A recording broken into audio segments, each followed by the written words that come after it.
Here we go, guys. Kicking off 2026 with a developer direct CrossFire Tonight, guys. Great panel, as you can see already. We got some people joining us as we go into the 7 o'clock hour and the second hour. We've got some special guests coming on as well. It's going to be a really good show for you guys. Please take a second, hit that like button.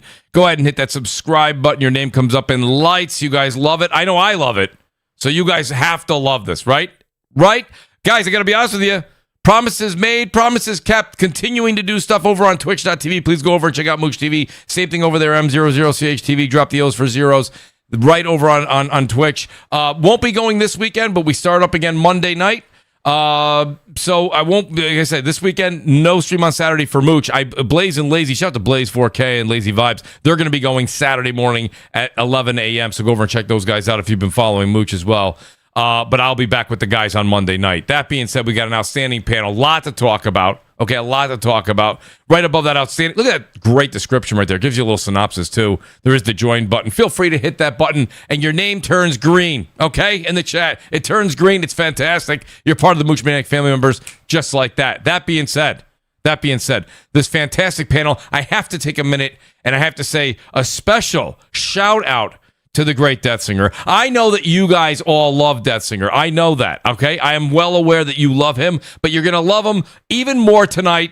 And be kind and let him know in the chat, okay? It is his birthday today. Happy birthday to the great Death Singer. I appreciate him. I know you guys appreciate him. Happy birthday, Death Singer. Outstanding, right? Happy birthday, buddy. Death Singer, happy birthday to you, and welcome back to the show, buddy. Great to have you as always. How are you on this great birthday, January 22nd day of yours? Oh, yeah, no, I'm doing fantastic. Had like a, light meal, meet with the friends and whatnot. Like, I gave up the whole party club scene years ago. Yep. Like, I stopped going out drinking when I was, 24? I stopped drinking alcohol completely. Wow. So, like, I just don't anymore. Like, it was annoying. It was annoying. I love it. Well, it was. It gets annoying. I can see that. No, it was the funny realization, because I woke up after throwing up and whatnot, being hungover and all that. And I came to the realization, I am paying my money that I earned from my job to make me feel like shit the next day. That doesn't make financial sense. So I stopped. Like, I'm paying to make myself feel like shit. It's crazy. So I like the way you sold that. I'm completely done. So yeah, I mean, just I had a quiet time, chilled with friends, had a meal. Went out, chilled for a bit, and then came back and started playing Arknights, which released today. So. Well, we're going to talk a little bit about that game, and honestly, Death Singer, I have many very close friends that also do not partake in alcohol, and they have multiple reasons. They've never used that one. And I'm going to let them know about that one. I'm going to tell you, that's actually a fantastic point of view. You made it a financial situation, which I like that. I like that. You're like, why am I paying to feel worse? Now, you did leave out the 4 to 6 hours of feeling great in between. But nonetheless, to be fair, on the scales, it wasn't worth it. I hear you. I weighed it up, the pros and cons, and that's right. The cons outweighed the pros. Well, I'm proud of you. I'm proud of you because I got to be honest with you, it takes a strong mind to do that. So Death Singer, no surprise at all. One of the strongest minds on the panel. Great to have him here, especially on his birthday. The great Nib is with us as well. Nib, I wrote as a joke just in our DM, I said, Nib, this is your wake-up call. I feel like I'm the guy down at the front of the hotel. But I went in to look at the notifications on X, and I said, oh wait, Nib actually liked the Crossfire's starting in an hour. I'm like, oh, he's up. He's up. Yeah. So I was very excited, Nib. Great to have you back here, buddy, as well. And like I said, tonight's show will probably be around 2 hours and 15 minutes, which is for Nib would call like what is that? That would be the prologue. I've just been playing KCD2, like God bless you. Non-stop, pretty much non-stop. Just trading, KC2, restaurant. Like, that's my life. I remember. There's nothing wrong with that. Yeah, it's good. It's a good flow. Like, it's a really interesting thing because I almost dropped this game twice, and there was a period. I think I went to Death Stranding 2. Yes. And you know, when there was all this thing, I was like, oh, do I really want to go back to it? And the dauntingness of it, and the time consumption and everything. I was like, do I really want to? And then I, started playing it, and then boom, I was just like warped into this world, and now I'm just hooked. Like, line and sinker, I can't put it down. I got to tell you, Nib, I really think that, and you do some fantastic work on X. I would highly recommend, and that's the truth. That's the truth. I would highly recommend that you do more game reviews, and whether it's written, a narrative with a small video, and if you want to do it on YouTube, do it on YouTube. You want to do it on X, do it on X. Wherever your platform is your choice. But I really think that the way that you can grab the audience to understand the realism and how you get so sucked into the world, and that is very compelling, and you do it with great articulation. So I think that's something you should think about doing. I think a lot of people would love to hear from you. Nib, look at there's people in the audience right now standing up and lighting a match. Guys, please sit down. Please sit down. Or we just do, or you do like a review podcast. Like I would love that. I would love that. Periodically, yes. When we've all beat a certain game, we just have like a roundtable spoiler discussion. So I would love that. If you guys, Deathsinger and Nib, because you guys are regular panel members, if you guys pick a game that we want to play on our own, give a time duration, nothing where it makes the game uncomfortable for you to play. I would absolutely love to have a roundtable discussion review of games that we all can play. It's going to have to be something we all want to play. Exactly. Are you all getting Resident Evil? No. I am. Okay. Yes. Yeah, because I am. I'll have it on day one. I don't know. If we wanted to do one where all three of us play, everyone getting Crimson Desert? It is on the list, yeah, yes. I'm getting Crimson. Yeah. Yes. Yeah, I am. That would probably be a good one. Although it looks like that's going to be a very long game. So. I've heard We're that. We're going to be like, I completed Crimson Desert now, guys. So maybe at the end of the year, Crimson Desert or something. Yes. But no, I like where you're going with that. Nib, let's honestly talk about that behind the scenes, because I would like to make that happen. And we don't all have to play the same game. It could be a round table where we have me and Deathsinger one time, because Nib, you were like, I don't want that, or me and Nib, and we can have maybe Brap or someone else join, or D, which I'm going to introduce right now. The great D Batch is back with us. Back-to-back weeks, by the way. Back-to-back weeks. I should get a championship ring for this. You guys have no idea how difficult this is. The great D Batch is with us. D, listen, there's a lot to talk about out there. I'm going to try and do the speediest rounds I can to get through these topics, because I want to get D's take on as many as possible. But D, welcome back to the show, buddy. How you doing? I'm good, man. I've been running around getting any computer components I can, because everything is going up and things are be a crazy year, man. And then I watched the developer direct today, so I have a video coming out later on, but I can't wait to talk about it with you guys right now. Well, D, there's no better time. It was a great show. There's no better time than the present, D. I want to say this, by the way, shout out to everybody in the chat. Please, guys, hit the like button. Hit it as many times as possible. Well, I think you can only do it once, but that's not the point. Tell the person next to you to hit that like button if you would, too. Changes the algorithm for Mooch. But D, I'll start with you and put you on the hot seat, which isn't really a hot seat at all. We got a situation here with the Xbox Developer Direct, okay? And it's kind of like a 1A or a 1 and 1A type of question I have for you.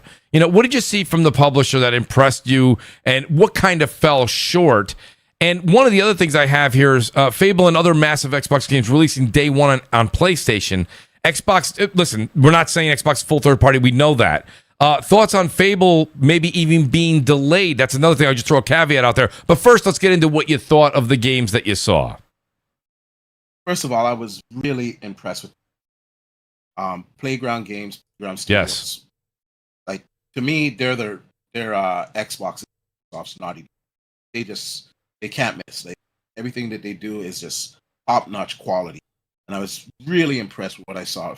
At first, when I was watching it, I was like, kind of looks the same, but then as they start to show more, I start to see the environments and how lush everything was, and the level of detail and the locale itself makes the game like, you're downtown Japan. Like, what are we doing here? I was getting, Ridge Racer flashbacks. Okay. I was really impressed, and Japan is the location that we've wanted for a long time, and I think it's good on them for Japanese market that they're trying to get into. I think this game's going to sell well. I don't want to give away too much because I did a reaction, but honestly, I was just impressed. Okay. Also, Fable looked fantastic. I'm glad that they give you the option to change the look of the main character because everybody hated the way that she looked. So yeah, I think that they addressed that right out the gate. I think it looked fantastic. Big, open, lush world. The fighting mechanics, gameplay, it looked tight. Like it didn't look sloppy. It looked good, and it looks like it has a level of progression and deepness to it. I like the fact that they kept everything from the old Fable games, how you can buy the village, buy the whole town, get married, have kids, get divorced, all this crap, all the craziness that you. Yeah, they really kept to the truth of what Lionheart created. Yes. Yes, and one thing that I didn't like about the Fable games was the way that it looked, because they were over exaggerated characters. This looks real life, and the level of detail, like going through the city, the NPCs, everything, it was just mind blowing. I was so impressed with that. Beast it's Beast of Reincarnation. Yeah, Beast of Reincarnation. That game looked really good too. I was impressed with the art style. I was impressed with the graphics. The gameplay looks good. The story looks good. Excellent. The only one that let me down was that pot brawler, whatever the hell it is. That was called Kiln by Double Fine. Yeah, I don't want to go so hard on the developers. They work hard. they really. But I'll tell you, they really did. I'll tell you this much: whether you like the game, and we're going to get into it, but boy, they emphasized the amount of heart and soul, and then they went into the multiplayer, and they're like, but how do we actually make the pot feel real, and how do we do? And I mean, they went back and forth. I couldn't believe the amount of time that game actually got at the show. But you're right. I mean, they definitely put their heart into it. I think Double Fine always puts their heart into it. The question is, does it resound well with the audience? That's the question. Yeah, it just didn't resonate with me. Yeah. It's just like, what is this? It just I have zero interest in it. That was the only down point of the show for me.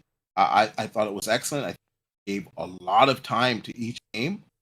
It gave us gameplay. They gave us story elements. Done in 4K. I thought overall it was a great showing. And then of course, we got to address the elephant in the room. The PlayStation 5 moniker. So when Forza, and I said this in my video as well, when Forza Horizon 6 at the end, when they're saying that it's coming to PlayStation, they said something very important, and that stuck with me through the entirety of the show. They said that the PlayStation version will come later on, a few months later, when it's ready. And we talked about this, D. We talked about this, I think, last week. We said this, D, when you were on the show. We said, I'll speak for myself. You guys can speak for yourself. I said it would have been day one if it was ready, and it's not ready yet. Yeah.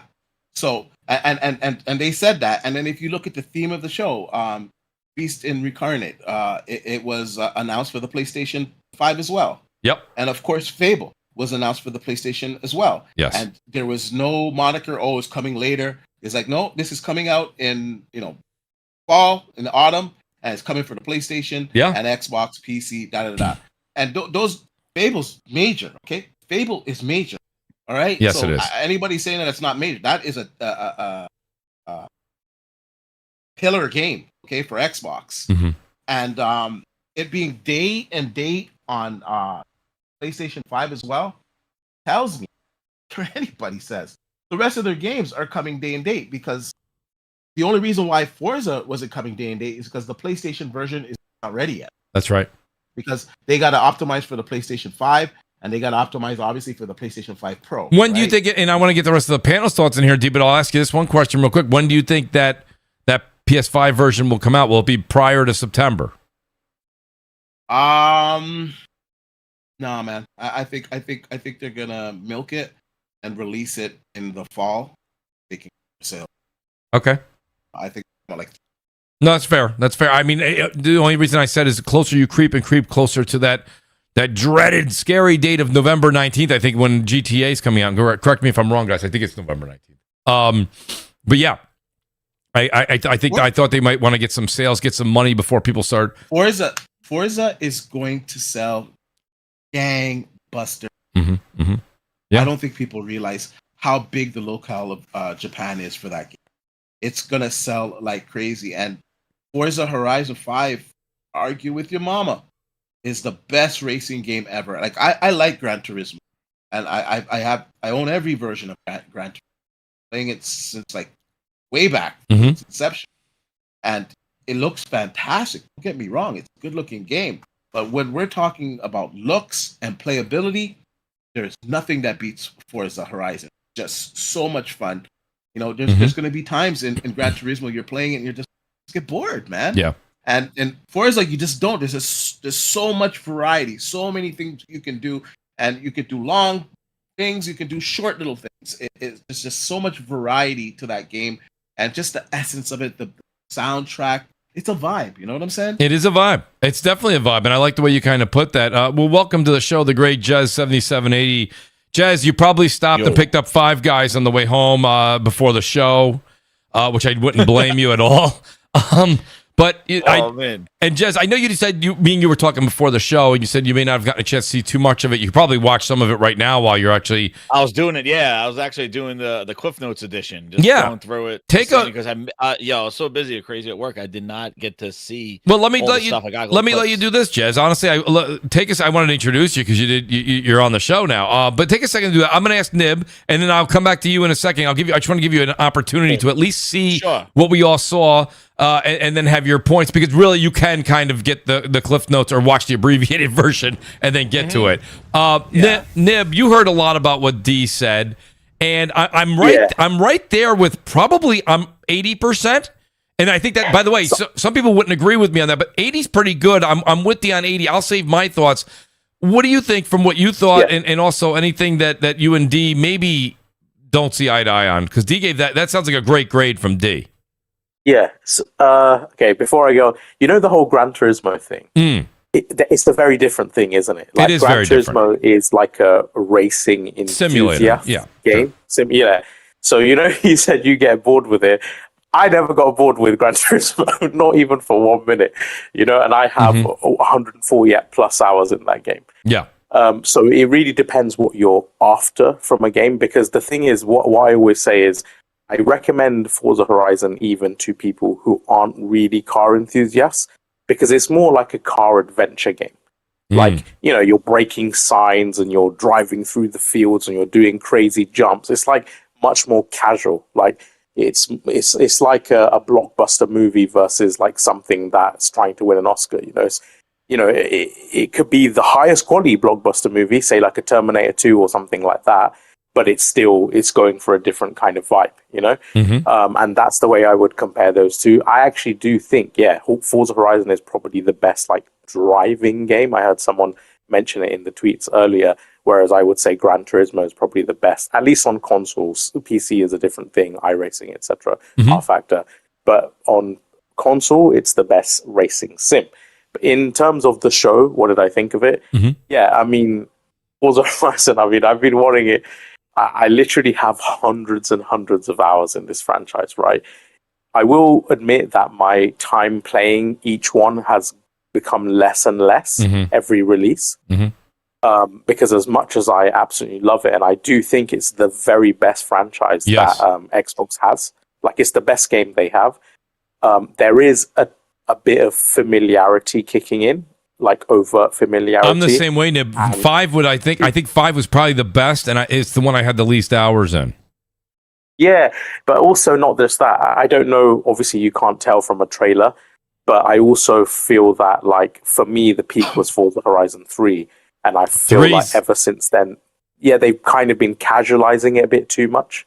I don't like, coming first, coming last, whatever. It doesn't make as much of a difference. It doesn't matter. Yeah, the rival stuff is not as intense. It doesn't have, like customize the tunes that you can compare with other people and stuff. And there's a lot of things about it that is becoming more and more sort of like casual friendly, and that's cool. Like it's still really fun. Don't get me wrong. It is. But I preferred like the competitive edge of the previous ones.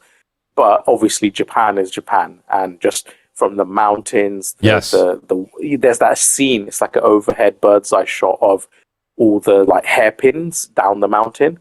And when I saw that, I was just like, the internal joy that it felt. Yes. Like just imagining my Supra or my RX-8 or whatever, like kitted out, doing these hairpins. I just thought, yeah, amazing. Like, can't wait. I do think, based on the previous Forza games, they need to tweak the drifting just a little bit. It like at least on controller, on steering wheel, it's a completely different thing. It's much easier on steering wheel, but on the controller, sometimes it can be a bit finicky. Maybe, yes, I don't know. But yeah, like, it looks amazing. I will say it didn't, even though it did look amazing, I wouldn't say it had like the wow factor in terms of visuals of the previous games. And what I mean by that is, each time I saw the previous game showcase, I was like, holy fuck, like, it's like a next gen jump. I didn't feel that. Like, if you told, like, I can't really differentiate that much between Forza Horizon 6 and Forza Horizon 5 in terms of like the overall. When did 5 release, Neb? Do we have a date that anybody 2021. Okay, so they're both made with the series consoles in mind and using that technology. Yeah. Okay. Yeah. But again, it's kind of unfair to judge things like that based on a stream, because it could be the stream quality. Obviously, the game isn't out yet, so it could get final levels of polish. Let me speak on that real quick. I kind of said the same thing during my stream. It looked very similar, and as they progressed, I gotta kind of. I think I did play. You're cutting now. I think you're breaking up for anyone. Can you hear me now? He's just far. Yeah, you're just far away from the mic. You're just far away. Sorry. Yeah, I played. I think I played 4 more than 5. 5 was like extremely fun. Looked fantastic. Yes. I don't know why, but yeah, I ended up playing 4 more than 5. So I guess some credence to what you're saying there. But as far as the looks of the game, I noticed that the details of the draw distance was better, and there was more foliage. I noticed more particles on the road, and the particles reacting with the cars, like the actual cherry blossoms as you're driving through it, actually sticking to the wheels and stuff like that. I noticed a higher level of detail on the cars, and I actually felt like the cars were overcooked, because what I mean by that is, I feel like the sheen on them is too aggressive. It almost looks a bit, not cartoony, but like hyper exaggerated. It's almost like, I guess that's what they're going for. Yeah, but I think that's a design, and I think that's going to play into the PC version with ray tracing, because let's just be honest, you're flying through Japan, the city with all the buildings, glass and LED birds and stuff like that. Perfect game for ray tracing. So I think they had that in mind for it. I just personally, I think it does look better than the previous iteration, but I think that's more like a gaming in whole. I think we kind of reached that certain level, and I don't know, man, it's going to be hard to pass that level of graphics, especially on the hardware that we have. And I think this is what we're going to get. But I think overall, it's just a better looking game, and the locale, man. Yeah, people have been asking and clamoring for it to be in Japan for a very long time. My question, from what I saw, is the landscape and the beauty of that view is gorgeous. But a lot of people wanted that inner city feel, that vibe from like the Tokyo like rush. You know what I mean? To be able to race in the city. Did we see enough of that? They had it. They had Tokyo. It's their biggest urban environment ever, right? But I would say it was a very glossy Tokyo. It's not like, like the Tokyo D. It didn't have quite the grit.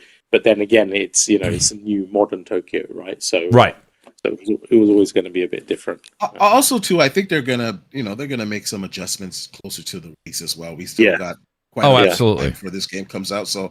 I think they'll make some changes, if people chime in on that and it's something that bothers them, perhaps they'll dial it.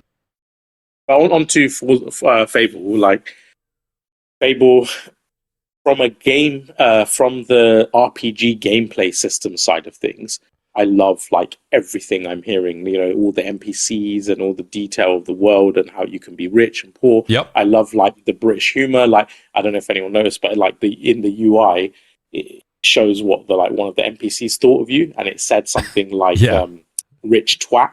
Yes. And like, you know, like I like those idioms and the language and just, you know, the character, the giant thing when they said like, if you kill him, then his body stays there on the landscape and it affects the house prices. So all of that I thought amazing.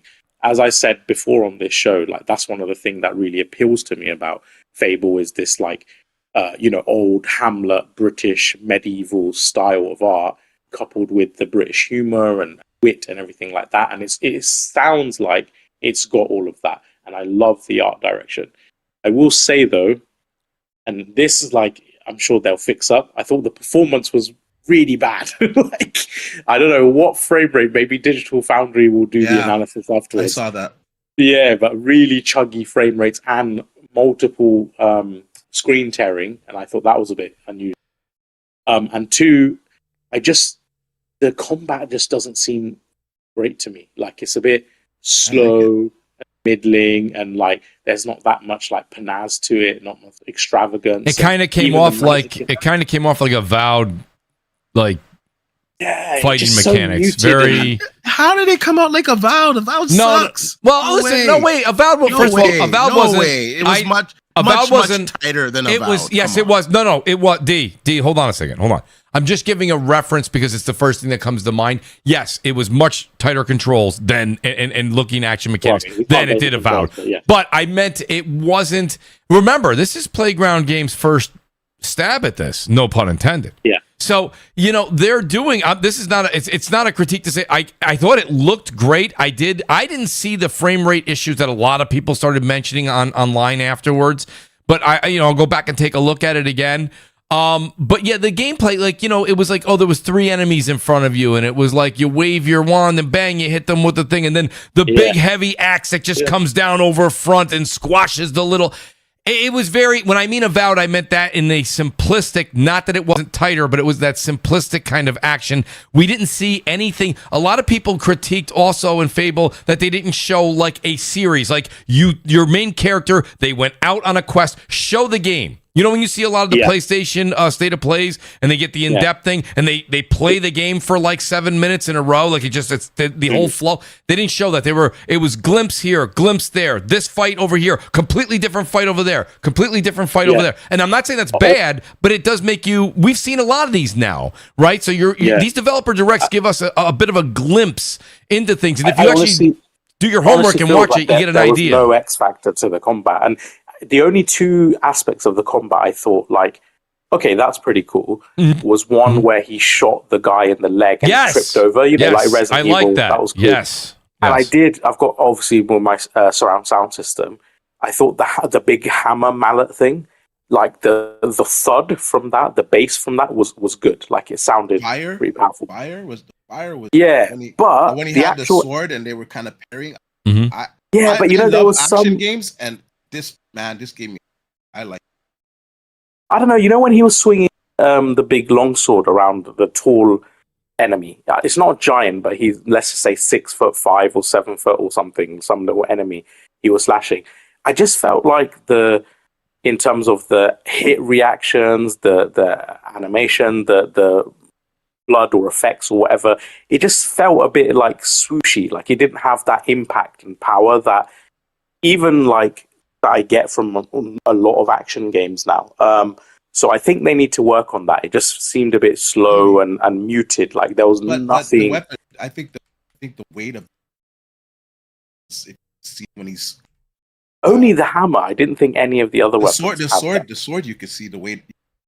See the weight of the way it's swung. I don't know. And deflected. I don't know. Don't get me wrong. A little deeper, so I don't know. I think when it comes down to it, there's a few things. I mean, everybody. You know, it's funny because you see a lot of the people that are covering this. You know, and people that have been waiting for it for a long time. And I get the anticipation. I get the excitement. And I think the storytelling. And I think that's going to be like, you know, like aces, right? I think it's going to be very, very good. I think that. What is the name of the town? I always call it Albion. Is that what it is? Albion. Yeah. That I think that world is going to be very immersive, very amazing. They said you spend a lot of time there, and I can see they put a lot of time and effort into that, which is awesome.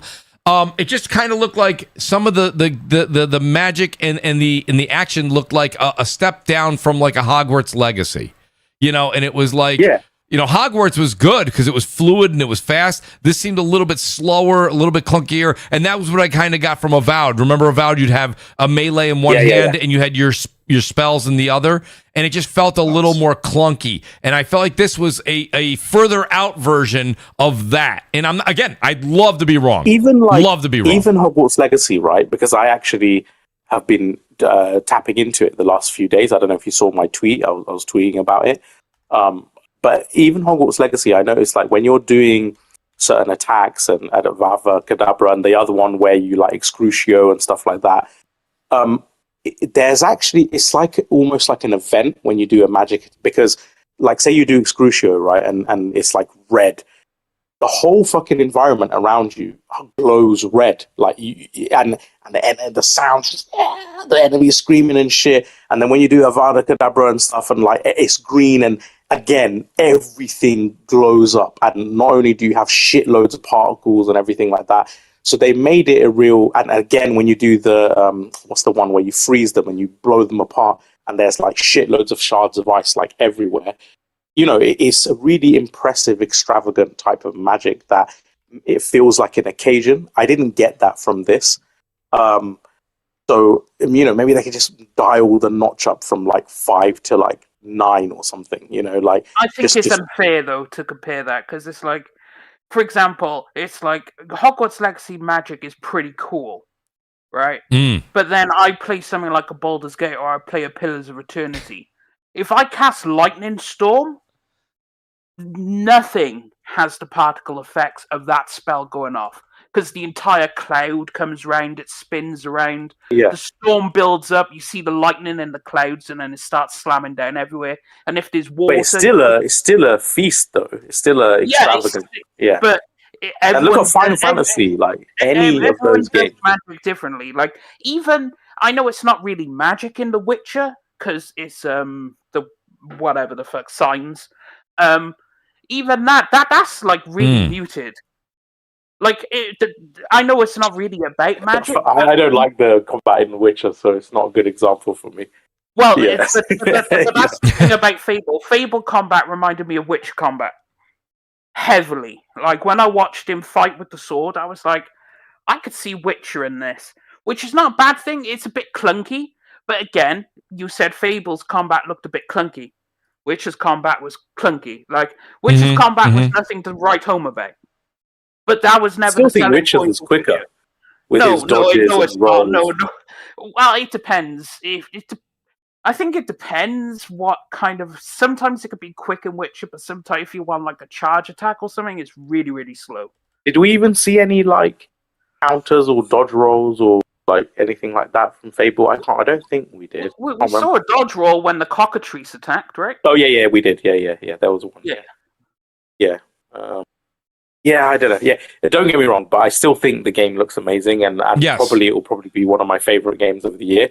But just like Witcher, because Witcher's an amazing game, despite me feeling the combat was pretty shit.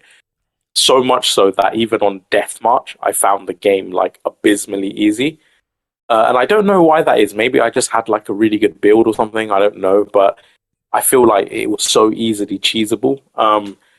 So hopefully, like this has a bit more challenge and a bit more depth, because you can't always really judge you can't judge a game's gameplay by visuals alone, because we don't know the timings of it and the feedback and the enemy tells and the enemy attacks. Like maybe they're doing a good job with the timing windows to avoid specific enemy attacks or get their hits in certain windows. Like all those things you can't tell just from visuals. It's like a fucking look at the Dark Souls and Demon, whatever, the Soulsborne games.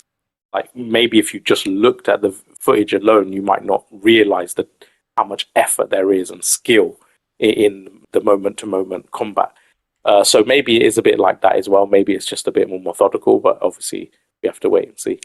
So, shout out to Slow Mo Backslap. I'm going to read just something he said on Twitter here. So, and shout out to DPS Podcast. They go live 9 p.m. tonight. He says, now, as much as I enjoyed what they showed, explained to Fable, I'm fairly certain it's going to run on performance, even on PC. Now, D, this is something I was interested in if you agree with Slow-Mo, and I was hoping Slow-Mo could make it tonight, but he's doing DPS tonight. This is due to detailed scripts they have for all the NPCs. This is the same issue Dragon's Dogma 2 ran into. It's going to kill CPU performance. So, of course, we're seeing the best of the best of the best with honors, right? Whenever you see these directs, they're always showing you the best. They're not going to put something out there where it's just bad. So is this going to be something where, especially the Xbox consoles really run into a problem? PC may even have a problem. Dragon's Dogma gave a lot of PC players a bit of a headache. I can say from my observations from what I was looking at, it looks like everything that we saw today. Didn't see anything. D, you're cutting out again, buddy. I don't know if you're farther away from the mic. Yeah, maybe I'm too far from the mic here. There you go. Put it closer. There you are. Go ahead. Say what you said again. We couldn't hear you. Yeah, I said I was looking at it in 4K and analyzing, and everything that I seen to my eyes appears to be running on the Xbox console. Okay. Telltale sign. So it looks like everything we saw was Xbox, not PC. Mm-hmm. I agree. I did see the drops in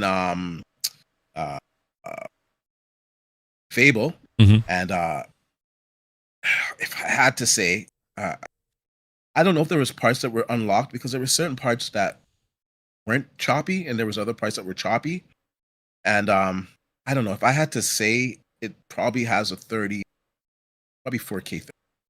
I really see that game being 4K 30.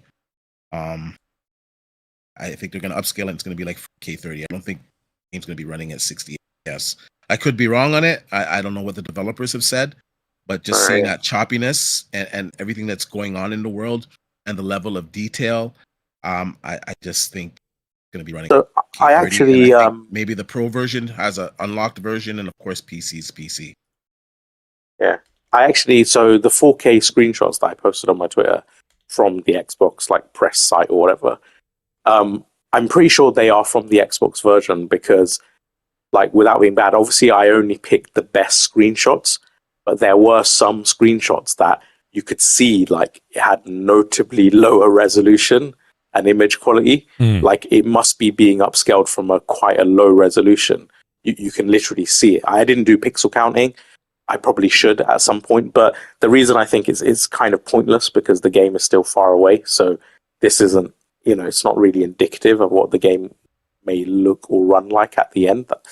But yeah, I did. That's another reason why he was saying I do think it's probably the Xbox version. So not PC. wait, D, did I hear? Which is interesting. That's I'll ask you the question, but D, just a yes or no. D, did you say from what you saw in your understanding, you believe the Xbox Series X will get a 4K or a quality mode at 30 frames?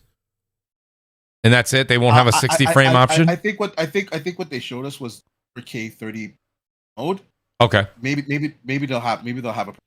I don't know, but from what I saw today, it looked like, I don't know if it would make sense for them to have a performance mode, but then again, I don't know how much you're going to get.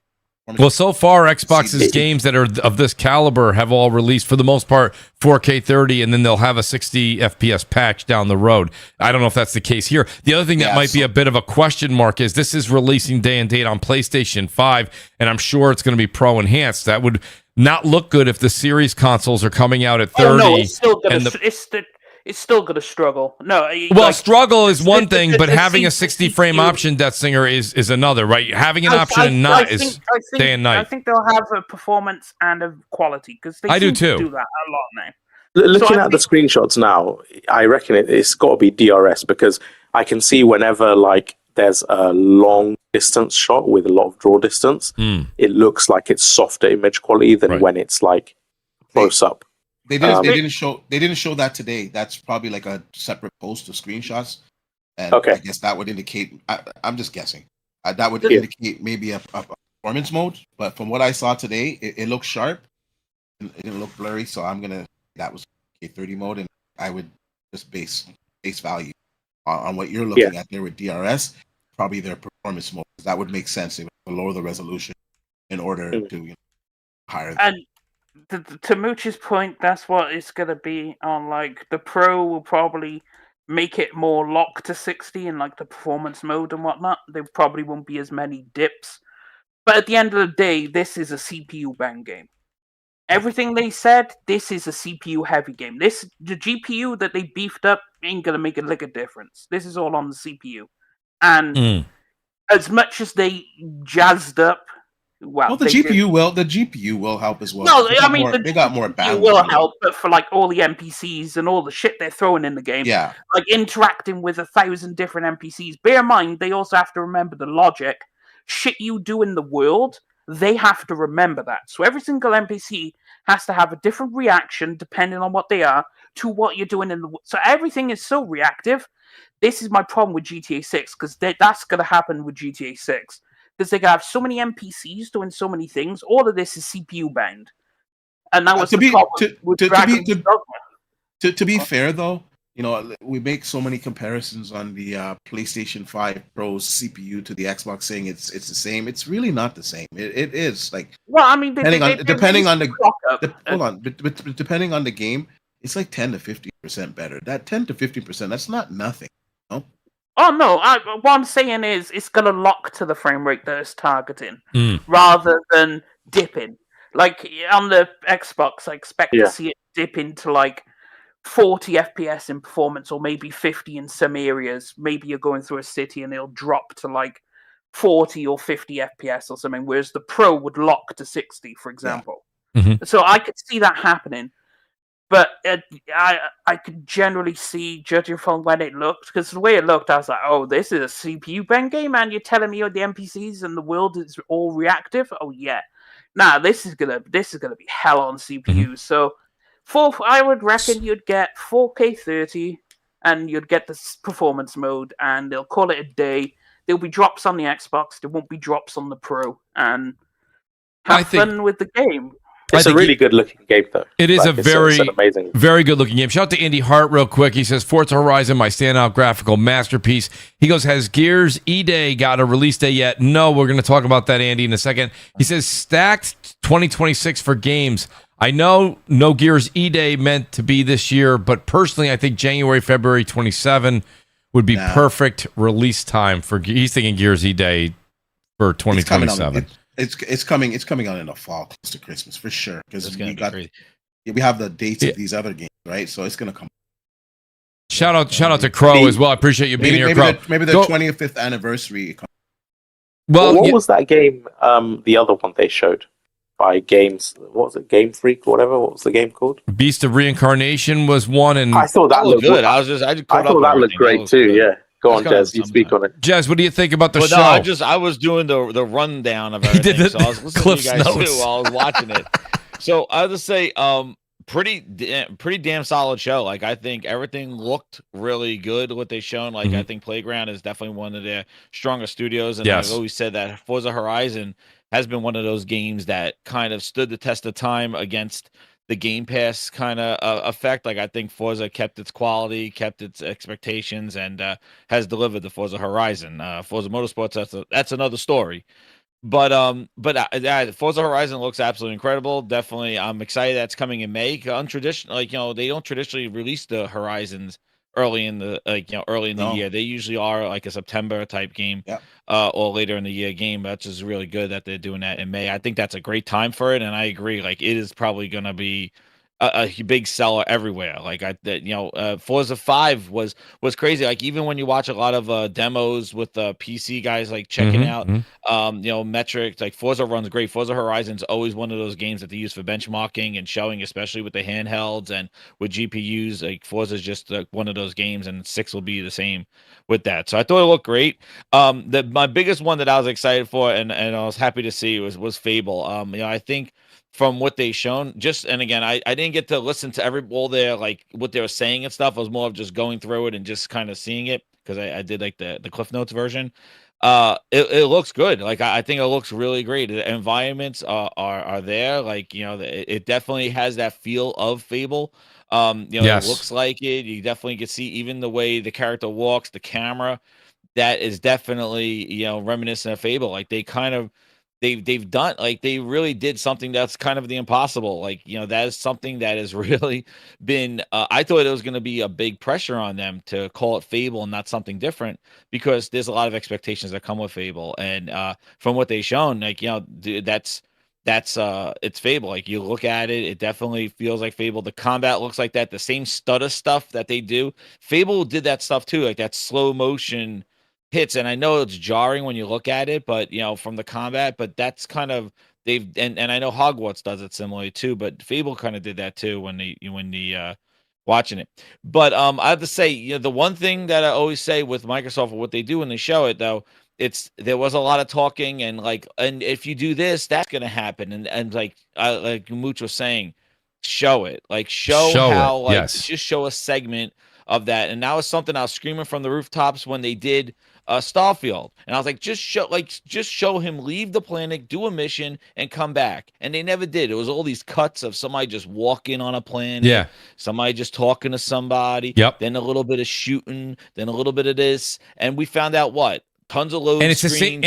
You can't fly. Jez, like all the stuff. Jez, they did the same thing when they showed Outer Worlds. The same thing when they showed Avowed. Yeah, it was just they do this. Clip of this. Short discussion over here. Completely different scene over there walking. One swoop of an axe, one wave of a wand, back over here. And it's like, just show the game. Show the game. Just show the like, game. just play the game. You could talk after. Like, you could show, absolutely. show like 5 minutes of just a constant gameplay. 5 minutes of just walking into the town, getting a mission, or talking to the person and buying the house and doing something with the house, or fighting the giant, and like doing little things, like more solid segments. And hopefully in June, they will maybe have something like that where they'll do like the post show, and they'll do one of those things where because the developer directs are always like, they talking to the devs. They're always smiling. They're at the coffee shop. They're doing cartwheels in the hallway. Yeah. They had the lady on the scooter the one time. Like, they want to show the devs having fun. Having a good time. That's what this is. Yeah. It's like an after party. But when it comes June time, since this is coming out later, like, hopefully they do the after show and it's Fable and not Call of Duty like it was last year, which I don't know why Call of Duty needed one. But do a Fable. Well, no, it was Outer Worlds last year. Call of Duty was the previous year. So they need to do like an after show where they show that kind of stuff, because I think Fable needs that, because there's a lot of elements, a lot of like the decision, because that was the essence of Fable. It was never really the combat. It was always how the world reacted to you and how your actions changed your character. So those are kind of things that you can't really show in a like, the thing is, though, and Jez, I have to say this, because we've been talking about Fable in air quotes ever since. Remember that Fable game that got canceled from the Xbox One? Yeah, Fable Legends was nothing like this. Nothing like this. Incredible. No, but it's interesting. We've been talking about that next succession of Fable, right? We do have to understand something. A lot of time has passed since Fable 1 and 2. A lot of people didn't care for 3. My point being is that today's audience as enthralled with what you just said? That's a question. It's not rhetorical. You can answer it, but it kind of is something you have to kind of put in your pocket and answer later when the game comes out. Like what? That kind of game? Well, the like whole, kind of, the whole, like, and don't get me wrong. Shout out to Deathsinger. Deathsinger is definitely, Deathsinger got me excited to get in the try Avowed. I played Avowed for 20-something hours. I enjoyed the shit out of it. I did. Was it my favorite game? Did it make my top 10? No, but I liked it, right? And I enjoyed my time with it, and I would have told Deathsinger if I didn't. But the things that I noticed that, like, Deathsinger gets, and Deathsinger, I'm only picking on you because we talk every week. Like, you get excited for, and you're like, I want that dialogue. I want consequences. I want games to change based on my actions. And when you say that, man, that sounds so good. But then when I go play games like Avowed and Outer Worlds 2, I'm kind of like, especially, and I know Deathsinger is like, I don't drink anymore, but like, if you're having yourself a bourbon, and it's 11 o'clock at night and you're in the middle of 75-page dialogue on Outer Worlds 2, you're like, can we move on? So it's like, I'll tell you, I don't know if today's audience has that kind, because listen, we talk about TikTok, Kingdom Come 2, though. Kingdom Come 2, I want to play Baldur's Gate, and we want to play Baldur's Gate 3, Mooch. So Baldur's Gate 3, yeah, I would say those two games surprised me with the dialogue and how the world reacted to it. So Baldur's Gate 3 has a shit ton. Baldur's Gate 3 is like it's like those choose your own adventures. Baldur's Gate 3, and you're doing something. I agree with you guys. Baldur's Gate 3 is that anomaly that stands out. What was the other one you guys said besides that one? Kingdom Come. So Kingdom, listen, let's be honest. I don't think. Go ahead. I think all it boils down to is the quality of the writing and characterization and acting, right? The problem is a lot of these RPGs, they have really mundane and phoned in, like it's just like talking to NPC number 50, you know? Yes. Oh, now you're gonna go to the rack and it's like now you have to free the monster from the and it's just like, okay, mate, like you got no personality, you're just another fucking random NPC who's just giving me a fetch quest. Whereas like in KCD2, for example, you'll talk to someone and they'll be like, oh, fuck off, you cunt. Like, well, why did you come here? Like, why you, and it's like really funny. Or they'll be like covered in dirt, or they'll be trying to grab some bloody bath maid or something. And it's just really funny interactions. And everyone is a huge character. And that makes dialogue interesting, right? They're burping in the middle of talking, or they have really, really distinct viewpoints, or maybe they're a bit crass, or they're so high up and hoity-toity, and because they feel like real people and they sound like real people, you kind of are invested to listen to them. Yeah. Whereas what you're describing in those other games, like sometimes it's just skip. Yeah, exactly. It's like, all right, next. Next. Yeah. I don't know. And shout out to Steven, aka Spider-Man. He says Kingdom Come Deliverance 2 is boring. And I know that a lot of people on the panel, we were talking about it before the show, and I know for a fact that Nib is absolutely loving that game. So, and that's what I love about how there's so many different types of games out there. So it's not really fair for me to say I test most of those types of games, things like Outer Worlds 2, things like Kingdom Come Deliverance 2.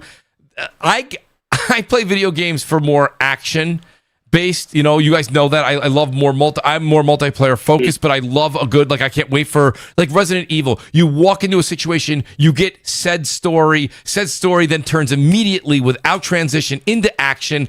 I like that type of game. No shock to anyone in the audience.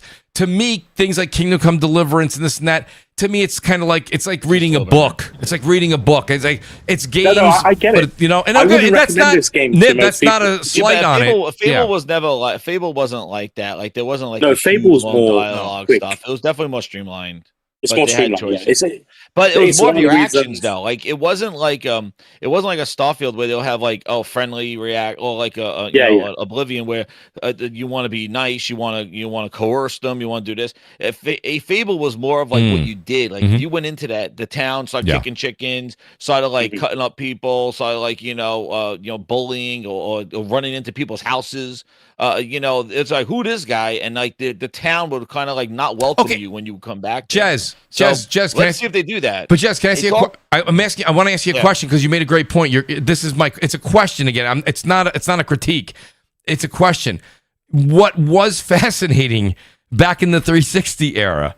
They were like, listen, shout out to Crap Gamer. Crap loves Fable. Crap has been telling me how much he loves the franchise. I know he's excited for this.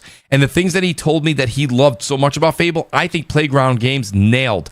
They literally have said time and time again on today's show that they like, we did this, we heard you, we did that, we're bringing back this. Well, they did it. And they did it, right? But my thing is, I'm asking you guys, does today's audience find those things that were satisfying and new in the 360 era where they're like, hey, we brought back the kicking of the chickens.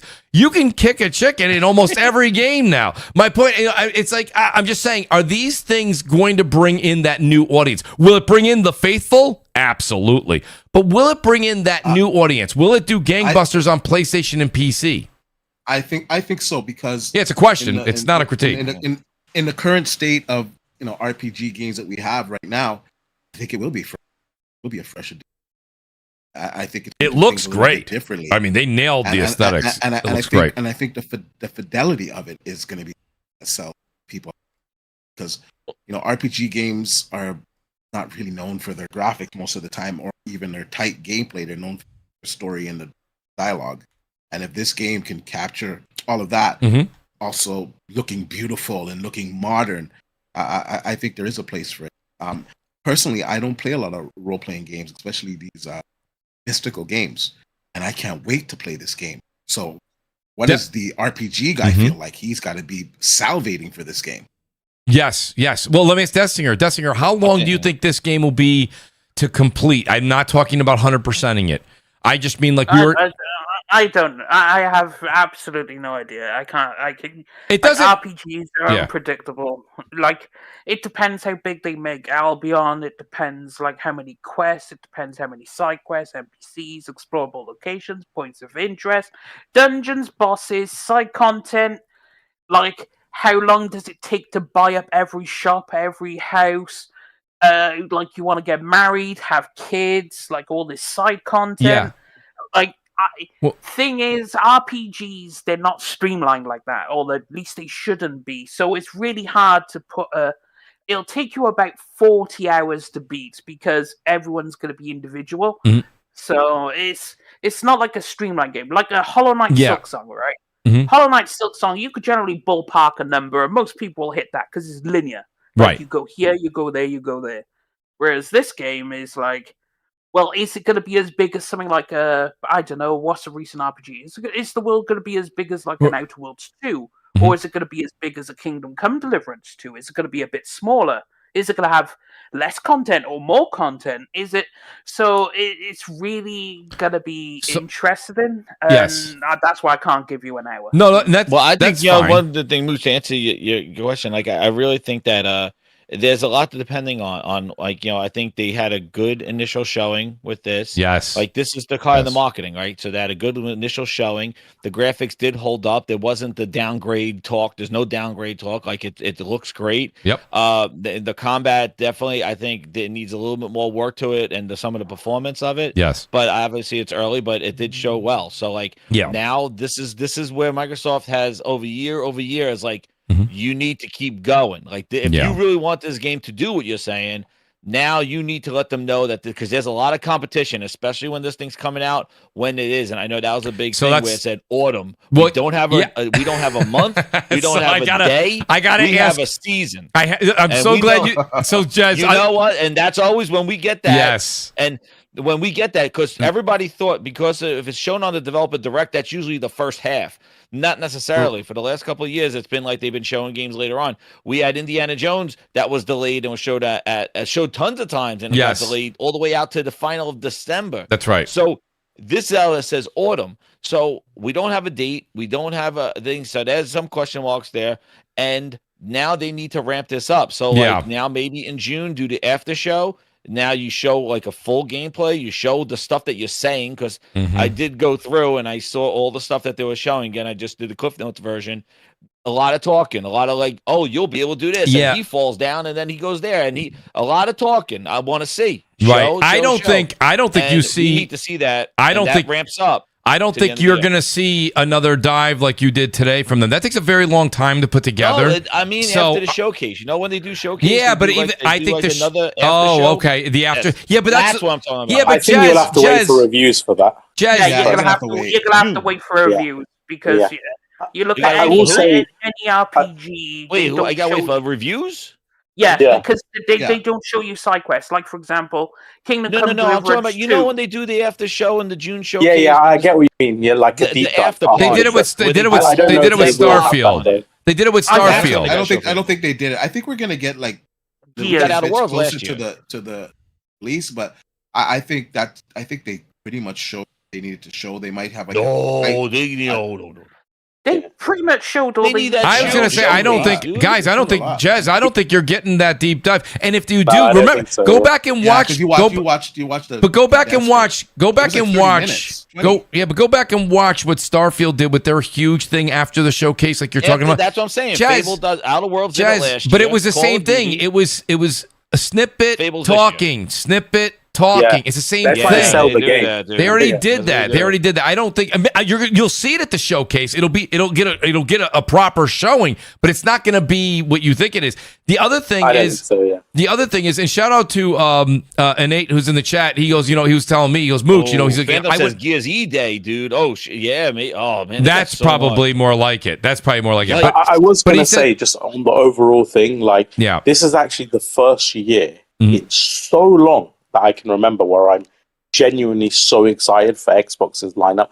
I'm not saying they haven't had good games or great games along the way. They do, but I just think that's not because it's coming to PlayStation, right, Nib? No. I mean, Forza Horizon, it's like my 10 out of 10 game. Oh yeah. I love these games every time. Man. And then you got Forza Horizon with Fable. Obviously, I'm British, so it ties in a bit more. Maybe I'm a bit more biased to that franchise. And then Gears E-Day, Gears of War 1 is still my favorite Gears of War. And even on this show, I've been saying I want them to go back to the classic Gears. I want them to have more horror vibes. And it sounds like that's what they're doing with E-Day. They got the old cast back together and everything. So in terms of just imagine these games were exclusive.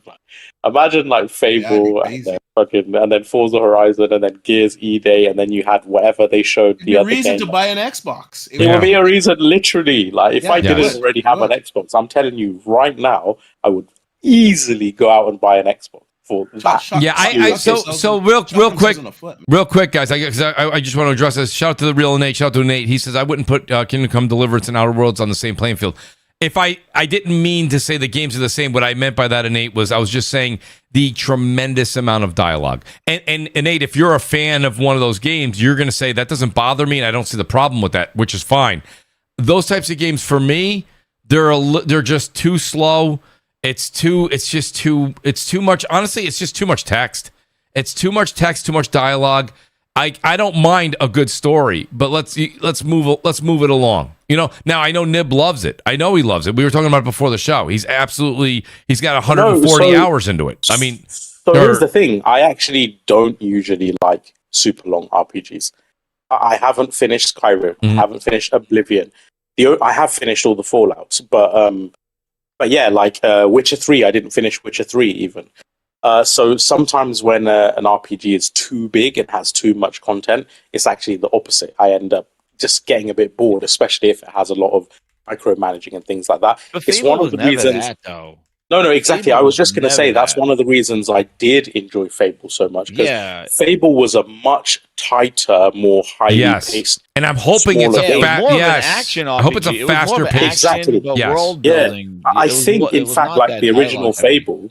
I'm pretty sure the original Fable, 100% it took 20, 30 hours. It wasn't a big game. I would say they're closer to they were at the time anyway, more like the Final Fantasy games, 30, 40 hours, that kind of range.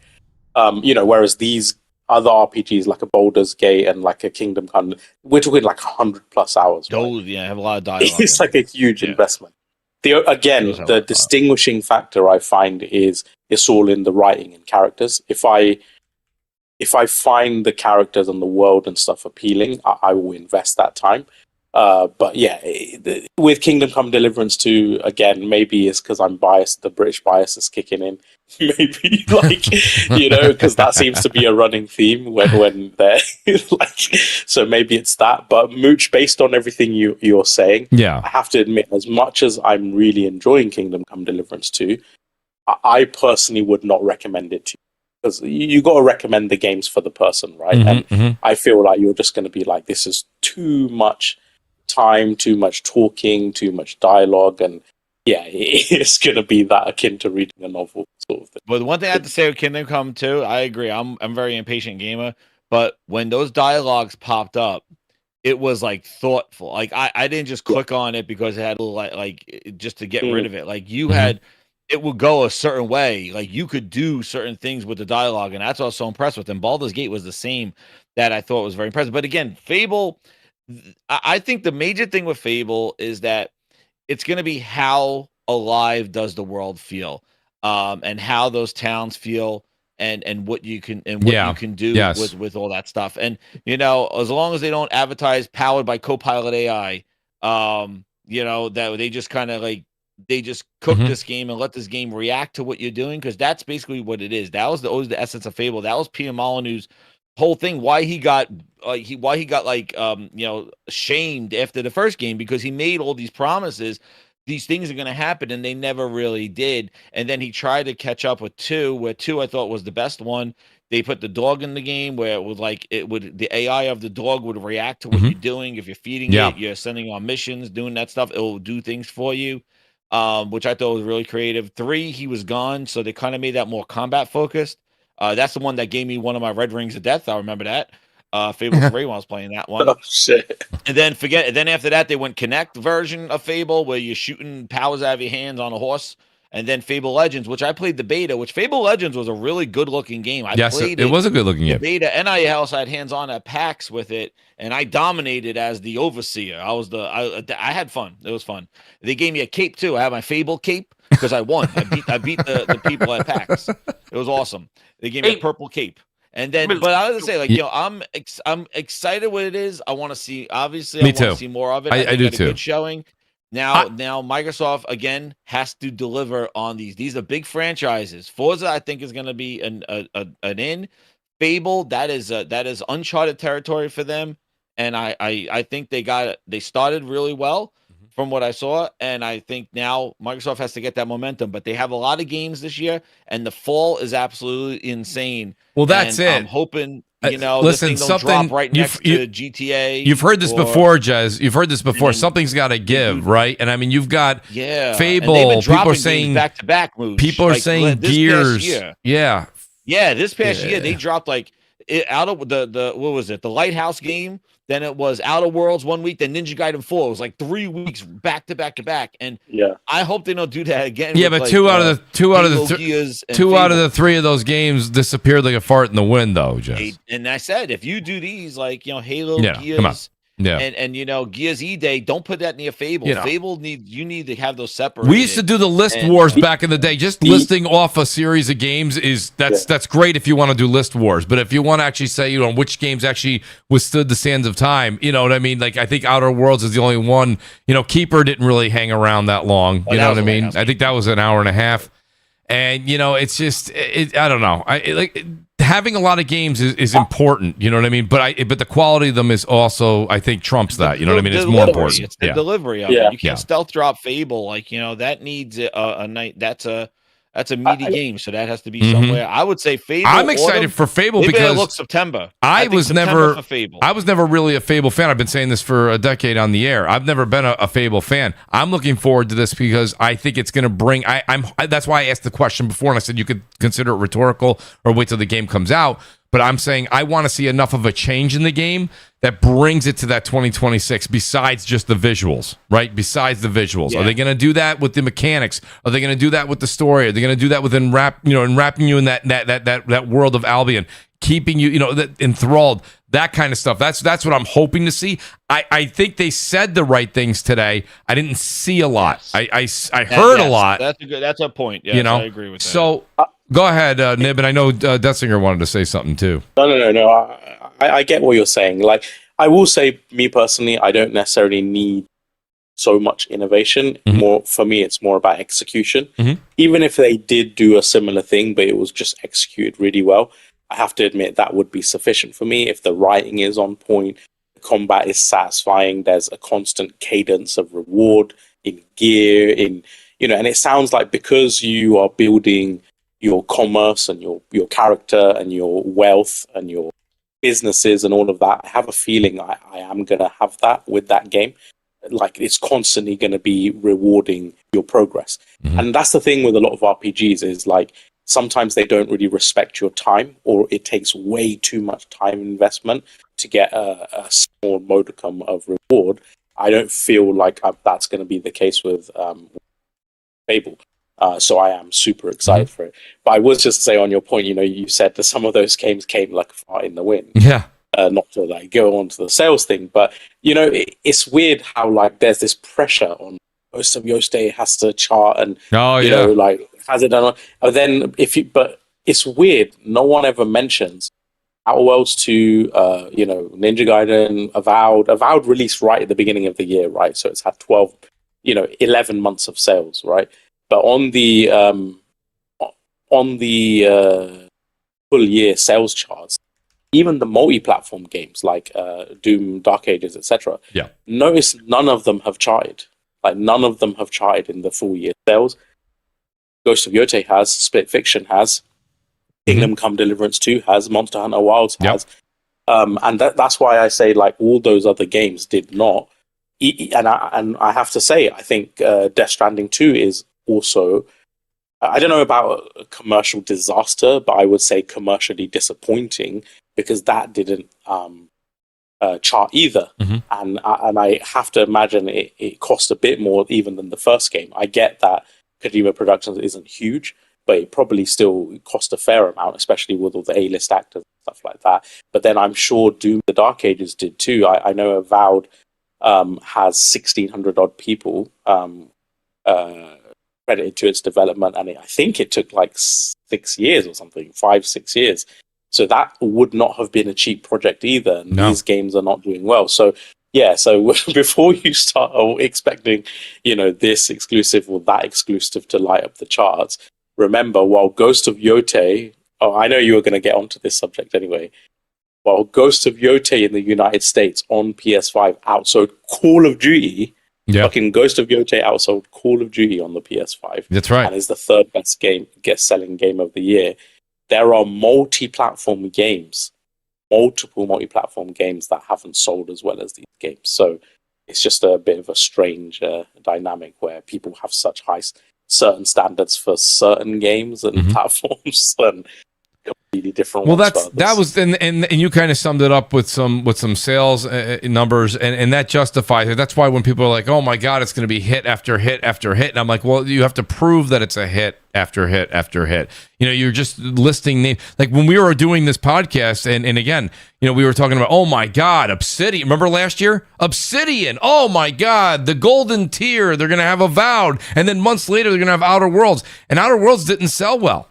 And Avowed didn't sell well, and it's like, so now this year it's like, oh my God. Now I will tell you, Forza Horizon 6 gonna sell well, absolutely, right, absolutely. But I don't know if Fable's gonna do the numbers some people think it's gonna do. I don't know. I think it's a different quality, man. To be honest with you, I think it's just different. And we have Playground Games track record top of it. Absolutely, it's gonna be quality. They maybe Beast of Nation. I'm not sure how that's going to turn out. Yeah, but I'm confident to say that Fable and Forza, they're going to do well. Forza will. Forza will. People are not really making a big deal out of this, and I don't understand why. Fable is day and date on PlayStation. Day and date, man. Yeah, that's going to be huge. That's going to that broke so many hearts. A lot. There was so many people saying, "Oh, this." Nonsense, people are just making it up, it's never going to happen, blah blah blah. All day today I've seen people quote tweeting others like, what did you say, this didn't age well? Like, yeah, crazy. It's hilarious. Yeah, I mean, honestly, that's where I go. And Dessinger, let me hear your take on this. I'm probably, especially console, I'm definitely going to be picking it up on PS5 for the Pro. I definitely think it'll be Pro Enhanced. I don't know if they technically said that yet, but I'm pretty sure it will be. So that's where I'm going to play Fable. I mean, Dessinger, what do you think about the whole situation? Oh, I'm just going to give my thoughts on the show because I ain't got it off yet. Please do.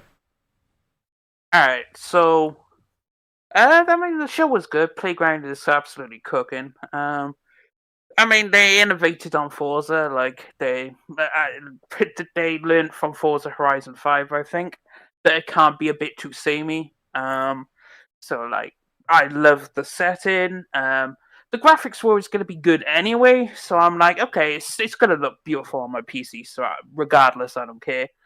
But the main thing was what's new, and the customizable garages where you can invite your friends around, but also being able to own your own place and basically build your own facilities and turn it into like a building management game, where you get to build all these facilities, invite your friends around, which I thought was pretty cool because I love like micromanagement and stuff like that. So being able to build buildings and stuff, that's like new to the game, never before in it. So the progression system's really good. That takes it back to the original Horizon, the wristband thing, where there's an actual proper progression system in the game. And the car meets. Now, the car meets is good because they randomly in the world where multiple people can go. And from what I understand it, which is correct, in the car meets, you can show off your cars and characters, but you can also download other people's tunes, liveries, and you can even buy a copy of the car that you see. right? So someone's got this nice Ferrari and it's got this tune for it and this vinyl, and you're like, yo, your car looks cool as shit. Yeah. Let me just buy the car, take your tune, download your tune, download your vinyl, and just, or your livery. And so they've increased like the amount of stuff you could do in the game. And obviously all that's in the multiplayer. So they heavily cooked with Forza. Like they innovated on that game, which they needed to do, in fairness. And they proved the point. Now in Fable, I absolutely adore. I hate linear RPGs and stuff with not a lot of things in. Like everything they were saying is exactly what I expect from an RPG. And everything they were saying comes down to something I've said before on the show, player agency. Right? Yeah. Which is the fundamental core of an RPG. An RPG fucks up if it doesn't give player agency. So you decide what happens. It's not go A to B and do this for me. Escort this person from A to B. It's like, I need you to go get me the chalice of Jakar from the Temple of Ood. That's it. Now you have... Or you need to get this from the temple. They're not telling you how to do it. That's how you know he's an RPG player. Look at these names. Chalice of Jakar from the Temple of Ood. Yeah, but the thing is, it's like those are actual things I took from a game. I can't remember what game. But it's like, the thing is, it's like you need to let people go about the game how they want to. Don't tell them how to play the game. Right. That's why I enjoy a lot of RPGs. And everything they were saying they kept all the Fable-y things. So like, buy all the businesses and homes, you can evict people. Can I ask you a question about RPGs though? And I think I already know. I'm forecasting your answer in my head, but I want to hear what you say. I feel like a lot of times, even when you make different choices that do affect the game, I always feel like at the end of the games, like it didn't change it that much. Like when they were like, okay, when you're going to talk to that giant that's in the game, right? And they're like, if you decide, they kind of gave a little bit of a spoiler there. They're like, if you decide to kill him, you saw the body laying in the back, right? Which affects real estate and property, and you're probably whatever. I don't know what that outcome will be, but whatever that outcome will be, maybe gives you a chuckle or a laugh like later. But I never feel like a lot of these things like change, like Outer Worlds. Like nobody finished Outer Worlds and was like, oh my God, did you do that thing in the first hour? And it would completely change the whole game I played versus you. I mean, I don't know. I mean, does that really happen? I think that there are small changes is my point. Are there changes? Yes. Are they magnificent? Not really. I think that's a really impactful change though, because I get it. Like maybe it won't fundamentally change the That's story, what I mean. It doesn't fundamentally change it. Yeah. But to have something that's a visual landmark that's resonant throughout your playthrough, yes, I actually do think that's really intelligent. That's more, but it's again visual. That's fine, and if that's enough for you, Nib, that's fine.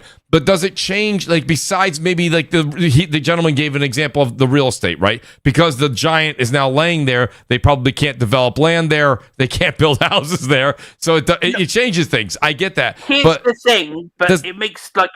But as he said, like some people don't like that, and this is where the morality system comes in. Yeah, maybe certain choices because morality has been done in RPGs since the beginning of time, right? Right. The original RPGs back on the PC in the 90s had morality systems, right? Good or bad, and they would affect the game.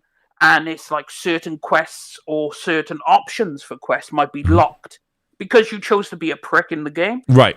You can't take this route anymore. It's locked. Okay. It's done. Finito. Yes. Like KOTOR. KOTOR had stuff like that. Whereas if you chose to be a Sith rather than a Jedi, like, sure, you have a different power set, but choices were locked to you. Like, for the entirety of the game, you can no longer access this content because you decided to be evil. And that is a fundamental change to the playthrough, because that means your second playthrough is going to be different. The same way Mass Effect, like whether you want to be a Paragon or a Renegade, there's stuff that, like, you have to play through multiple times. That's why I was just going to say you have to play through it again. Yes. Paragon playthrough and then a Renegade playthrough, because certain things change. And that's fundamentally what this is going to be. And yes, there are small changes that really don't affect the story, but it's proof you've affected the world. You have changed the world in some way. Mm-hmm. Like, it's not being dictated to you. Okay. You are writing the story. Yeah. And that's what I really, really fundamentally like about RPGs when they're executed well. Choices are in some games, but sometimes they're not executed well. Like, you don't feel the ramifications. Sometimes you do. Like, for example, in The Outer Worlds 2, I can't really... Can I spoil it? It's in the new year. I can spoil it. You're not going to ruin it for me. Well, I mean, I don't want to say, but there's a fundamental choice which completely alters the game, right? Mm-hmm. And it's a choice you can make, and there's 3 different ways you could go about this choice, and each one has a different outcome. So it's like, I love choices like that, and what they've been saying about Fable is exactly what I expect from an RPG now. Like, this is an expectation for me. What they told me is, like, this is what I expect from you. Like, being able to do the whole buy everything, interact with all the NPCs, do the quests, morality, like every nuanced morality as well, where some people might react differently. Your choices and consequences can change the world. Like, that's why I really love it, and that's why I love a lot of dialogue, because you get to understand where a lot of NPCs are coming from. Because it's like, as I keep coming back to my favorite quest, it's like, you are given a morality choice, right? You are tasked to kill this dude, right? Yep. Who's been stealing. Thing is, he's been stealing to feed his children, right? Because they're poor on the street. Right. Now, it turns out the guy who assigned you the quest, the Lord of the Territory, is completely a dickhead. And the reason they're poor is because he kicked them out. So now you have a choice. Do you complete the quest? Yep. Get this guy arrested, and he's going to get executed for being a thief. Yep. Right? You complete the quest and get the points. That's right. And the money. Or do you ignore the quest completely and just say, I'm not making this choice, and just go to a different town? Or completely just ignore the quest?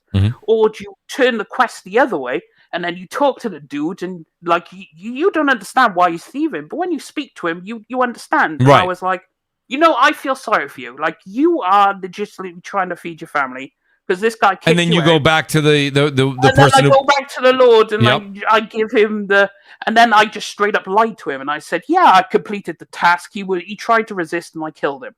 I didn't. That was a lie, but my deception was high enough where it wasn't picked up on.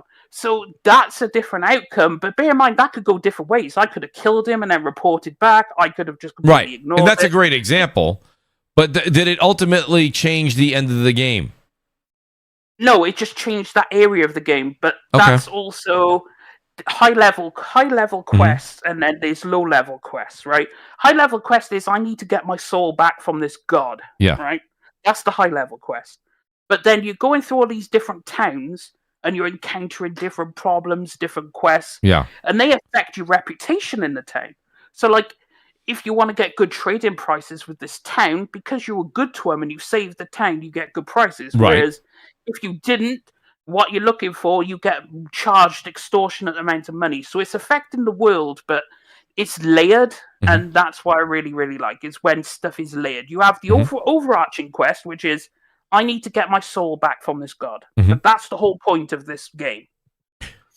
But I get to do all these different changes in between, and these little changes in between, some of them might add up to changing something on the main quest path. So these side quests can affect me. Like, for example, a side quest that I did affected the main path because I decided to sacrifice a gate that was protecting the city, right? I chose not to help them out with their fight. Well, then it turns out later on there's a battle, and because I decided not to, the gate is destroyed, so the enemies could just come charging in and they start massacring everyone. I had no idea that was going to happen. No one told me. Like, I made my choice, and all of a sudden, everything's gone to shit.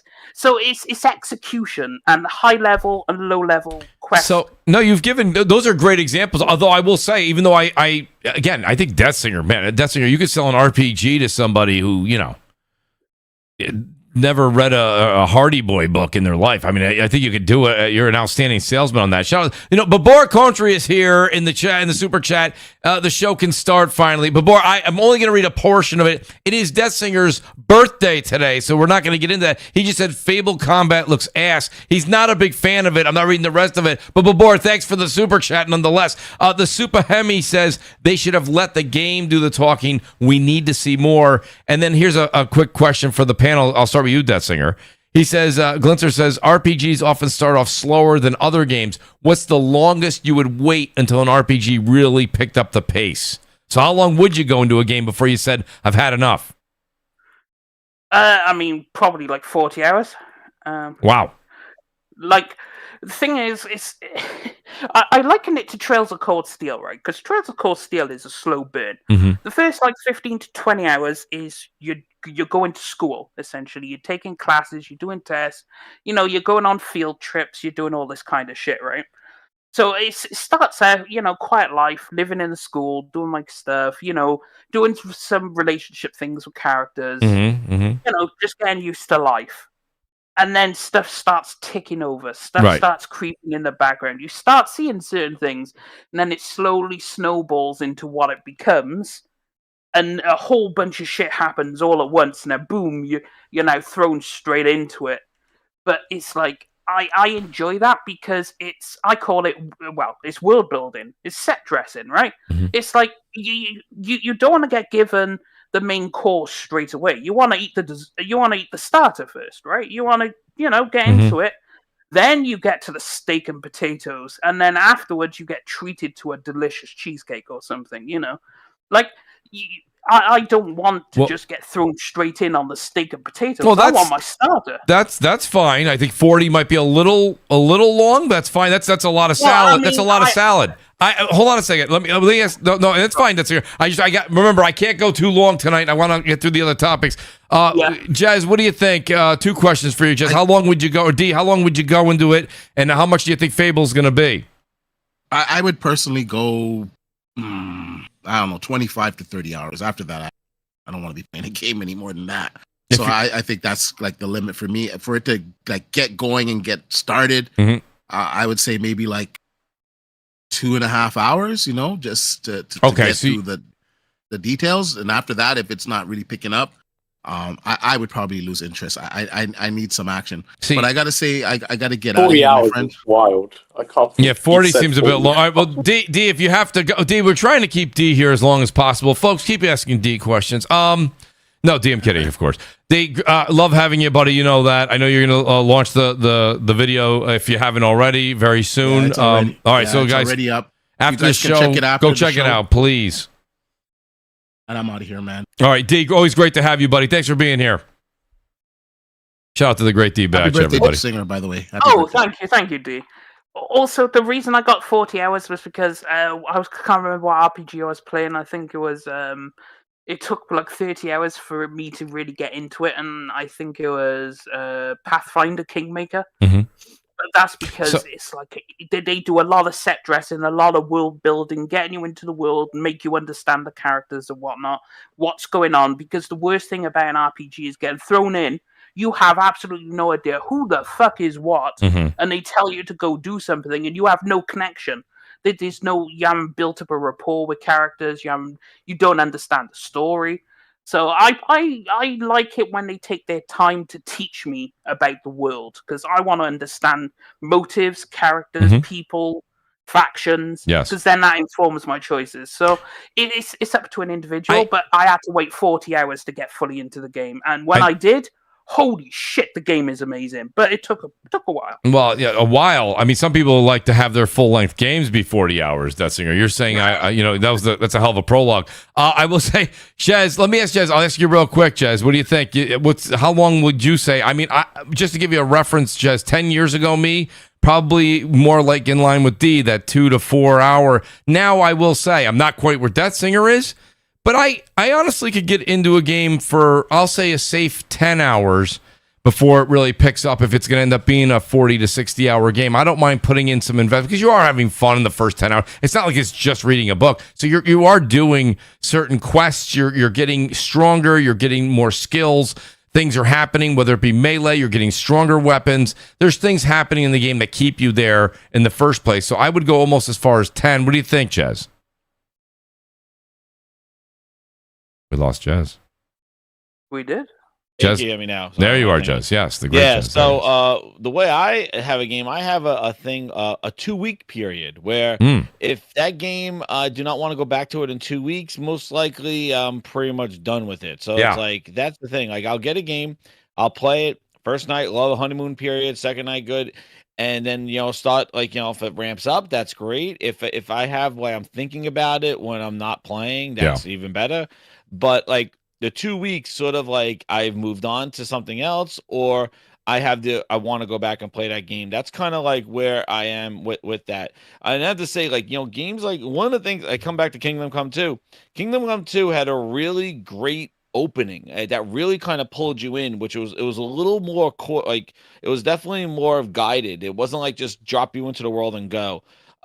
Whereas I think that's a good way to learn. It's like a great tutorial, but it was also a fun kind of way to get involved, to get into the story. So, and for Fable, I don't know. I really, this is what we don't know. Like I said, it's uncharted territory with how Playground Games is. We don't know. They never made this kind of game before. That's right. Skill trees, missions, side missions, towns, and commerce, and this is out of their wheelhouse. So this is a first time for them.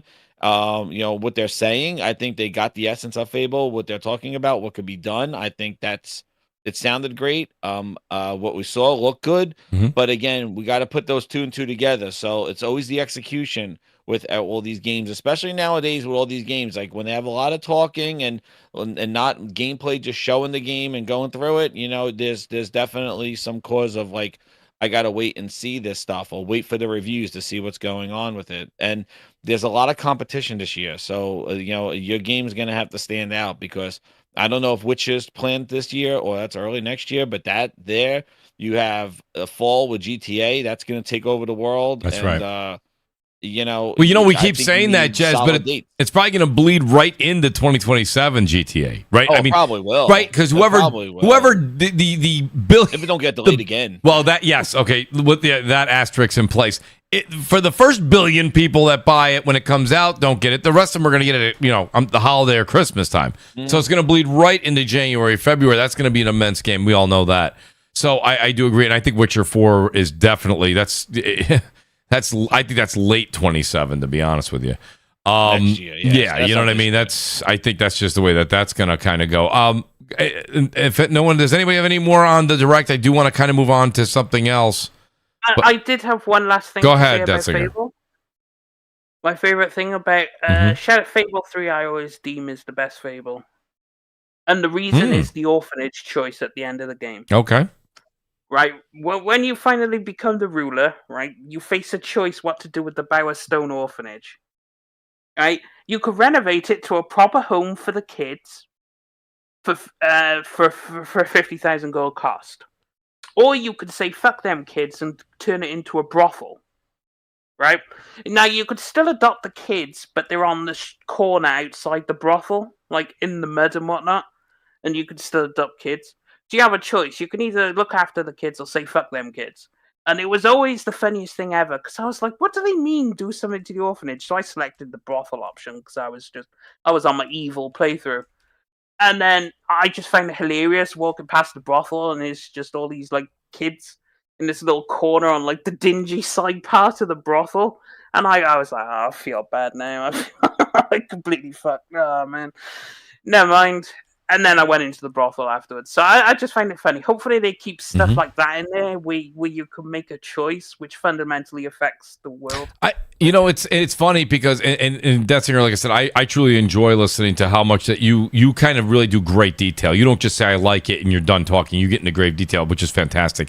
But, shout out to, is it Go Pudge? He says, people said the same thing about Starfield. Invest hundreds of hours and it gets good. He goes, lame.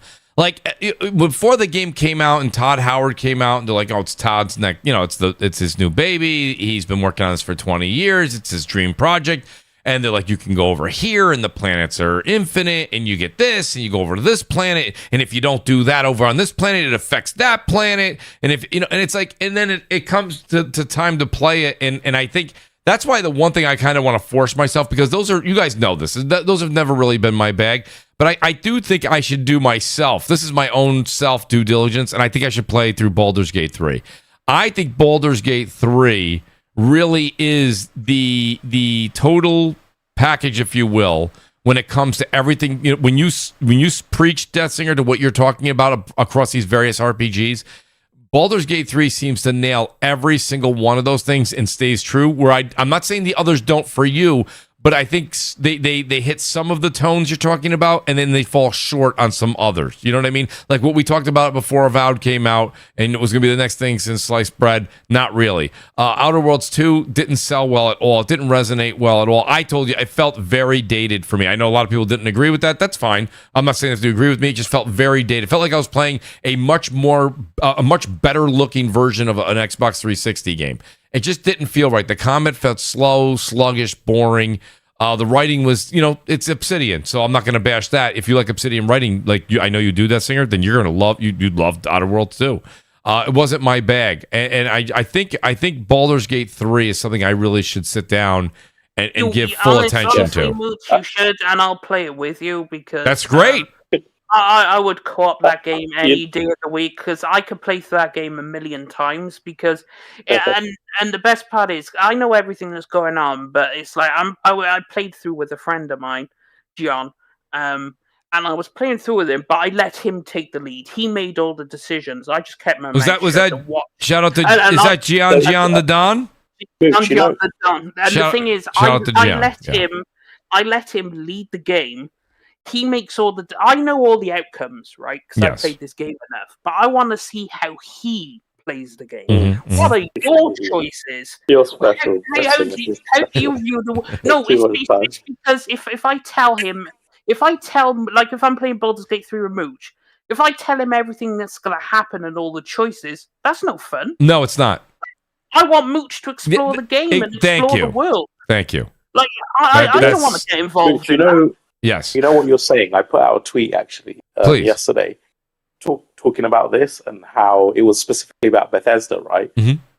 And I was, because I know whenever you bring up critics, right, people are like, oh, he gives a shit about critics, about users, right? So I just use user rating and I went by Steam. Cyberpunk 2047, despite all the fucking issues it had at launch, I know PC wasn't as bad as console, but it still had issues. Yes. 88% on Steam, right? Yes. Despite all the issues in the beginning. Baldur's Gate 3, 96% That's rated amazing. on Steam. Amazing. Yeah, and Kingdom Come Deliverance 2, 93%. That's rated, right? Impressive. That's impressive. Very impressive. Starfield, 58%. I did see your tweet on that. 58%. And the thing is, it's not like a Steam not a Steam specific thing. On Xbox, it's 62%, right? Yep. So they actually have pretty much the same rating on two different review platforms, right? It's such a funny thing because it's one of those situations where actually the critics were orders of magnitude more lenient than the gamers were. Right? Very much so. Me personally, I gave it, I believe it was a 7 or a 7.5 out of 10. You were kind. So, I was kind, yeah, because there was aspects of it I really liked, like the shipbuilding and the zero gravity gunfighter, but there was a lot of issues with it as well. Maybe I was too lenient on it as well. I don't know because it's Bethesda. But the point of my tweet was it kind of feels like pretty much all the other like tentpole Western RPG developers and studios are taking the mantle and leaving Bethesda behind. Mm-hmm. Bethesda, who once was the benchmark setter, right? They were the avant-garde in that field. It was the most ambitious WRPGs you could play. Dare I ask you a question right now, Nib? That same fate, right? Of Bethesda. This is what I was going to feel? Right? No. My question, real quick, before, and I want to hear Fable too. You can parry onto that, but. Do you feel the same thing now that we've had Avowed and we've had Outer Worlds? Do you feel the same fate for what Obsidian? Yeah, now maybe has lost a bit of their touch? I think so. I think it's a shame because it's not fair because like obviously it's like, oh, you're just saying that because it's Xbox. No, you have to be true. Like again, like I played about it. I truly liked it, but I don't feel like it was anything special. Yeah, and that's reflected in the user scores as well as the critic scores. You know, like the certain games are just being received a lot more. But I will say to that point, there's a certain like expectation of like a Cyberpunk, of a KCD2 or whatever. They're more like simulation type WRPGs where it's all about immersion, all about number of options and this and that and immersing yourself, right? I don't think Fable is trying to go for that, nor has it ever been that. So it's more of a, like you said earlier, it's more of an action RPG. It's not like a full WRPG. It's always been tighter paced. It's never been as long. It's never been like 100+ hour game. It's always been like, you know, within the shorter rings. So I don't have those same expectations of that game. And even in terms of the production values and the graphics and everything like that, you can kind of see as, you know, even the big giant thing and the set pieces and things like that. It's clearly going for a more, you know, I don't know what you would call it, but like in between, like something like a Hogwarts Legacy, Horizon, or whatever, but a bit more than that, as it has always been. So yeah, I don't have those same expectations for that, and that's why I think it could excel in that regard. But yeah, it is a shame that with Obsidian and with Bethesda, they are getting left behind by. I completely disagree with that because bear in mind, like half these students, like history's hell of a thing, right? And it's like if you're a true, you know, connoisseur of the RPG, you would know like BioWare used to be the benchmark because BioWare had probably some of the greatest RPGs ever made. They had KOTOR, they had Mass Effect. Ignore Andromeda. I agree with that. Yeah, that didn't happen. Like BioWare has been up there. Now CD Projekt Red didn't really get any claim to fame until The Witcher 3, right? The first two Witchers, and before then, CD Projekt Red was a nobody, right? They had their Witcher which is crazy. Number 2 is my favorite, but yeah. And they had their Witcher 3, and then they kind of fumbled with Cyberpunk, but then they brought it back because they tried to do well, but they had probably one of the biggest fumbles ever. And then you had like, so even they fucked up. Now I think the problem is Obsidian, they keep doing different things and they've always been locked into different genres and they've always done various games, but they've always held a good quality. They've never dropped into a Mass Effect Andromeda territory. They've never done a Cyberpunk level fumble. They've never done. But the thing is, you know, the fumble is like it's more on the optimization side of things, right? Like Bungie ran really shit. Also, CD Projekt Red promised a whole bunch of shit that was never in the game. They did, but let's just say on day one it ran perfectly, right? Let's just say it wasn't buggy and it ran perfectly. The base game, even though it wasn't as ambitious as, you know, they claimed or whatever, that would have easily still been a high Game of the Year contender, easily. You know, even without all the updates and stuff. If it just was polished, it would have been But I'm telling you now, Avowed, Outer Worlds 2, they're never going to be a Game of the Year contender, dude. Starfield is not going to be a Game of the Year. I think but those games aren't really the Game of the Year contender because Obsidian has never been in the Game of the Year contender category. I don't think in history. What do you mean with Fallout and stuff?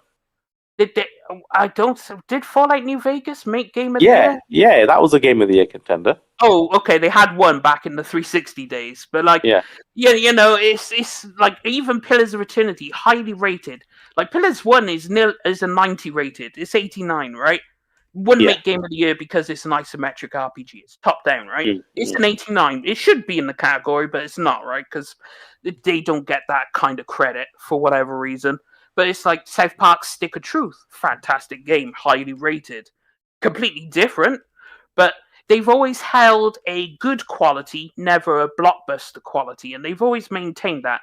Like, would I say Pillars of Eternity 2, the Pillars of Eternity series, I absolutely adore it, but would I put it on the same level as Baldur's Gate 3? No, I wouldn't. Like, they're not on the same level. They're both fantastic games, but at the end of the day, Baldur's Gate 3 is just a level above it.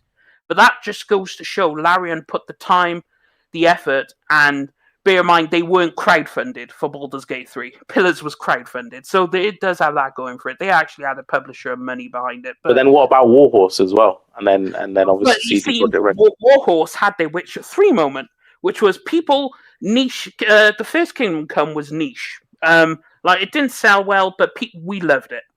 But then, but I get what you're saying, right? But listen, break it down. What you're saying. What you're saying is Larian had their Witcher 3 moment. Obviously, CDPR3 had their Witcher 3 moment because they're the creators of Witcher 3. Warhorse had their Witcher 3 moment. You know, there's all these studios having their Witcher 3 moment. And even outside of the WRPG sphere, but in the RPG sphere, you know, like you've got like newcomers like Sandbox making... Sandfall, making Expedition 33. Like, there's a lot of these kind of like breakouts that are phenomenal in quality. But you're saying, like, why can't Obsidian? Why isn't Obsidian having their Witcher 3 moment? The thing is, Obsidian already had their Witcher 3 moment. They had it ages ago. Like, they had Fallout New Vegas. They had KOTOR 2. They had these big, massive, blockbuster, super stellar games long before CD Projekt Red was even a thing, right? These Obsidian is a fucking old studio. Like, we need to go way back when. The thing is, they've always been consistently making good games. Not excellent games. Not like, oh, we'll make a good game, then a bad game, a good game, a bad game. But why not? That's I guess my question, and that's. I actually agree with everything you're saying there. There's nothing really to rebut against. But why not? Why not step the game up a little bit? Like they have the talent. That's what I mean. The thing is, I don't think they do that. For what the studio culture doesn't do that, but I don't think that's what they excel at. I think they just excel at making good games and like tight, smaller projects. Like, for example, Outer Worlds 2 and Avowed are not as like long as say like a Witcher 3 or a Kingdom Come Deliverance 2. They're not as long as those games. Like, there isn't as much content, but it's like precise, packed, smaller, kind of just a good game, not a breakout game. But bear in mind, I said all these breakout games. Half these studios, you know, they didn't put out good games until they had their one moment where they're like, Eureka, we have our Witcher 3 moment. And it's like, Bethesda's problem is Todd Howard and that shitty-ass engine. And they are so stubborn and so stuck in their ways. See, that's where I can compare them to Obsidian, right? Obsidian try new things. They try making some new things. They actually try doing something different. All their games are different. Like Avowed, Outer Worlds, Pillars of Eternity, they're all very fundamentally different games. And then they have like Grounded, which is fucking completely out of the ballpark. And then they have Pentiment, which again is something completely different. Yeah. But Bethesda, they stick to the same formula. They stick to exactly the same shit every single fucking time. They don't try anything different. And that is Todd Howard's fault. That is all on Todd, because he is the creative director. He is the head honcho. He needs to fucking go. Someone else needs to come in and get rid of that shitty-ass engine, and perhaps Bethesda will get back on track. It's just really eye-opening, because again, like, I'm playing KCD2, and then Baldur's Gate 3, what was 2023, and then Cyberpunk was, I think, 2020. But even after Cyberpunk, I actually prefer, forgot what it's called. It has Idris Elba in it, the DLC for... Phantom Liberty. Oh yeah, Phantom Liberty. I actually prefer Phantom Liberty to Cyberpunk. And Phantom Liberty, what was it, 2024, I think, or something? Phenomenal. Like, and even in this expansion, that's only whatever it is, 30 hours long or something. 30 hours long. Like, what a thrill ride. What a spectacle. What the level of craftsmanship and detail and production. And, you know, I played that straight after Starfield. And genuinely, playing it after Starfield, and I gave Starfield the rating I did, I had a similar to Paul Tassi from I remember who he writes for, but anyway, he wrote an article, and he was talking about how he feels on reflection he was too favorable on Starfield, and again, it was similar to me because he played Phantom Liberty straight after, and I had that same thing. I remember as I was going through Phantom Liberty, I was thinking, holy shit, like it almost like a generational leap above. Just little things like the boss fights, where in one it's so stale and the AI is so shit and the animations are so kind of, limited, and there's no real tension and drama and production, and then in friggin' Phantom Liberty, like that, tank gun thing, whatever, like walking spider, like insane effects. He's blowing up all the rubble and pillars. All your cover is being destroyed before your eyes. Like, it's got homing missiles, and this is a real spectacle. You're just like, shit, this is insane. Like, and then the bosses, like when they tank themselves up on stuff and they're zipping about, throwing you around, jumping super high, like everything about it is just amazing. And the espionage, and comparing it to like the stealth missions, the stealth and espionage missions in Starfield, it's like 2,000 worlds apart. And then even I actually put out a tweet. It was quite it got a lot of engagement. But it was just, all I did was go walk into the club and walk around in Starfield, the club that was pumped up the whole game. Oh, you got to go to Neon. All the NPCs talking about Neon. I'm like, okay, Neon is going to be this hot shit club, man. Everyone in the galaxy is talking about this place. And you go in and there's some fucking dildo looking men with like skin tight, with the shittiest dancers, and it's the shittiest club, and it's like dead, like if you went. And then you fast forward to Phantom Liberty, and there's like this. I'm sorry, that description of the club.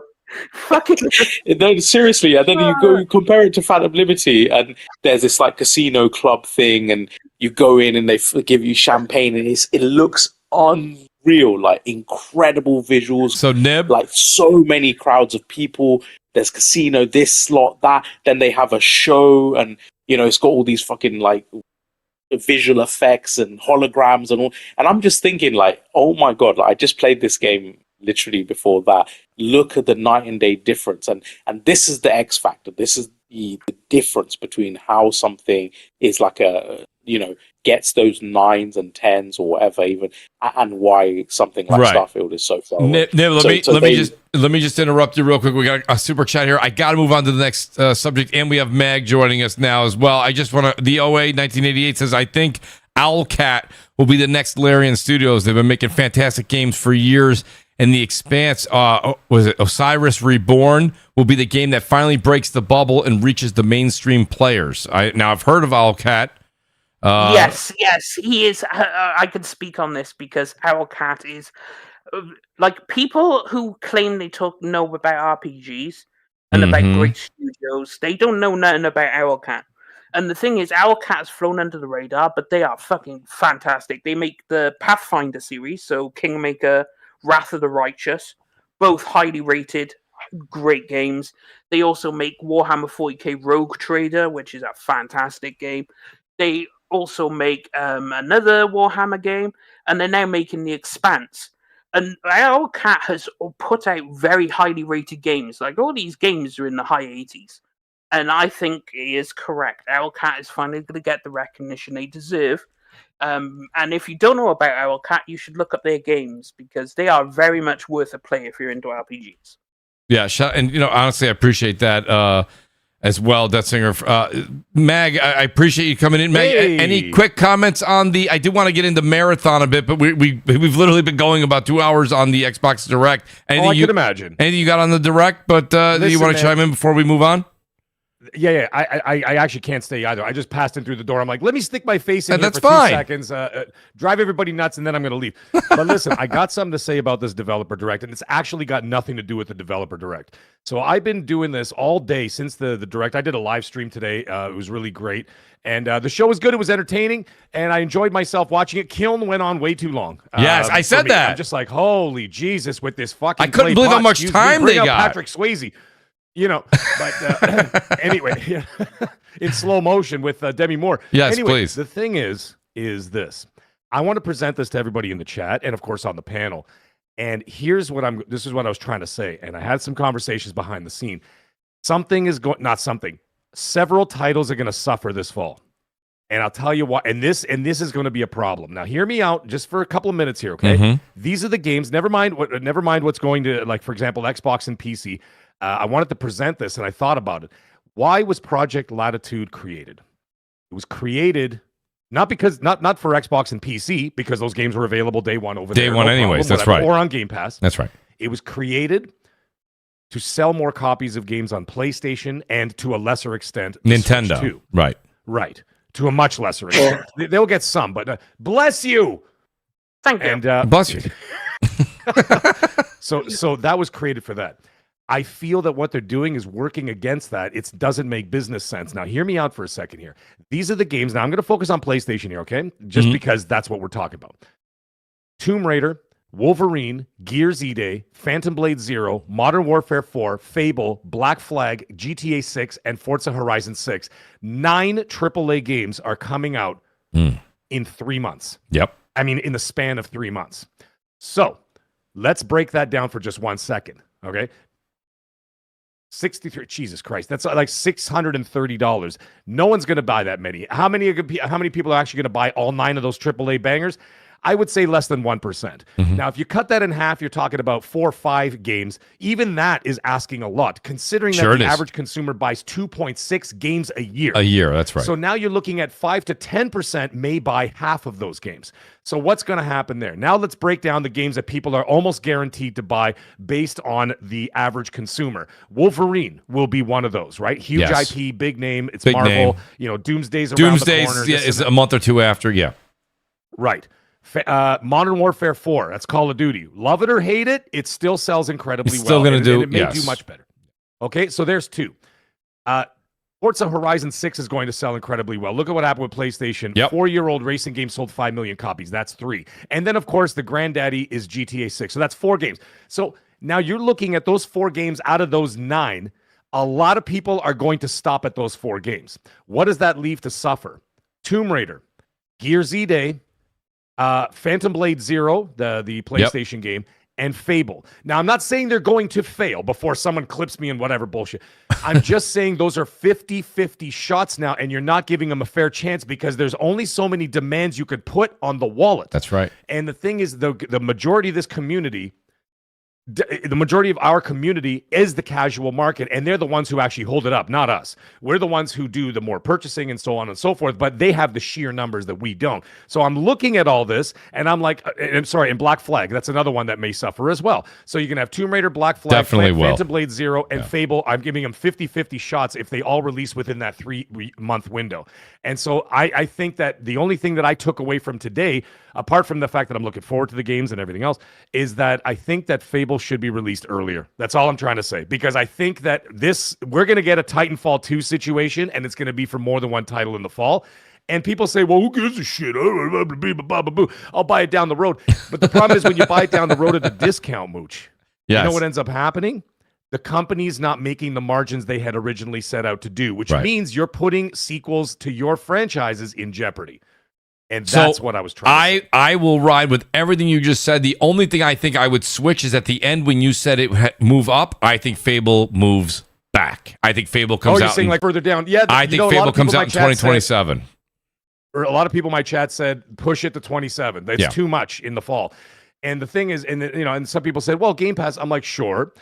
There's 3 titles there that are going to Game Pass. That's fine. Gears, Modern Warfare 4, and Fable. Right. So, and of course, Forza is coming out for Xbox much earlier than that. Right. So it's fine. So, but those three titles are in there. You're paying for Game Pass. It's not like it's free.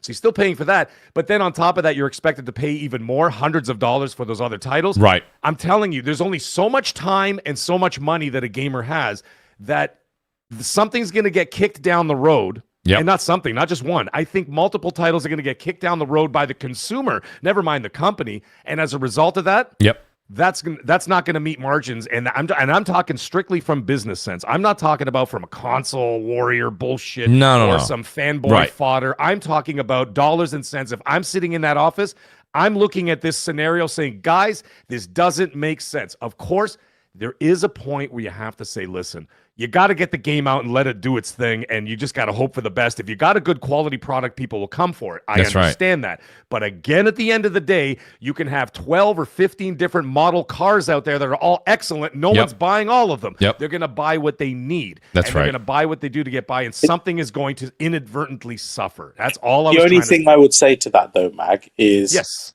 Game Pass is $30 a month now. That's not cheap either. Yeah, but that's not cheap. If you're paying that much money, better give me the goods. Like, you know? Right. Like, these other games you're talking about, I agree. They're going to stifle the demand of these other titles. But those are separate paid games. I've already paid $300 and whatever, right, for my Game Pass. So I want to be satiated for my subscription. So if they're not going to come out with the first but so from the consumer standpoint, Nib, I'm right there with you. I'll co-sign that. But what Mag's talking about is that financial success that their profit margins are supposed to hit. And the problem is when you put all those games out in succession, we already know that Game Pass, if Game Pass was doing what Game Pass was supposed to do for Microsoft, they wouldn't be putting their games all over the place.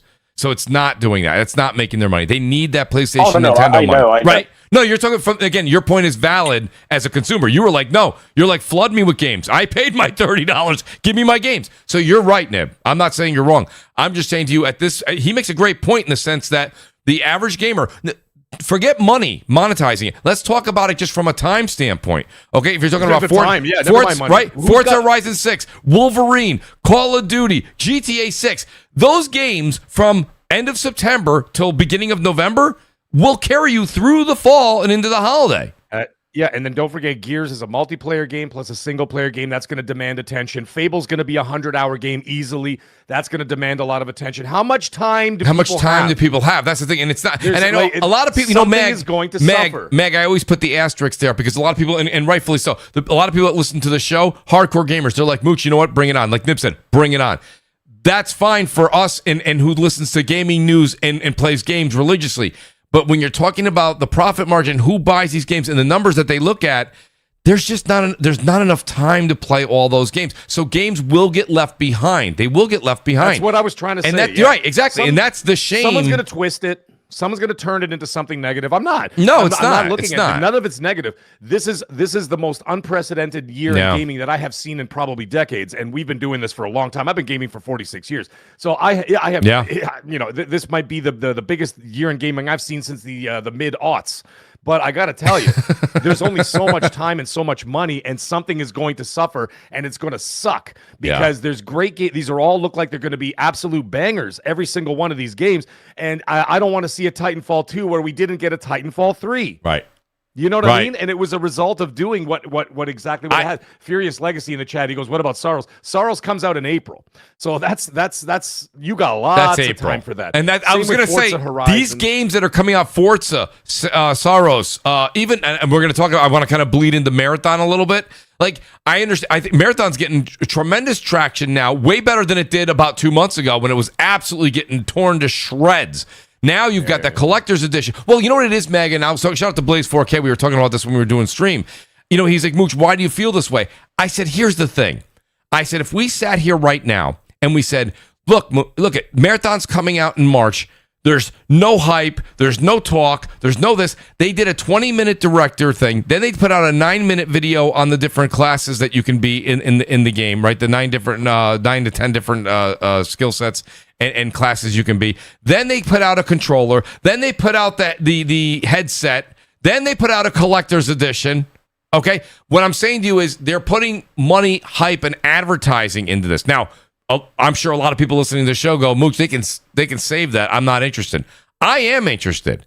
I'm 160 hours into Arc Raiders. Like, I'm going to put time into another extraction shooter, and I like the lore that Bungie can probably bring. Plus, I love the mechanics. Come on, people that made Destiny and played all those years, 10 years more. Lockdown, dude. They got that gameplay, like the shooting. Right? Definitely. And Jez, I'm just saying, like, I'm gonna be there. Look, I'm gonna try it the weekend before, and I will be quite brutally honest if I like it or I don't like it. But I mean, the point of the matter is that I think they went back to the drawing board. I think they put time, effort, sweat, blood, and money into it, and I think you're gonna see a really good product come March 5th. And the thing about it, take Arc for example. Arc has increasingly gotten better in content.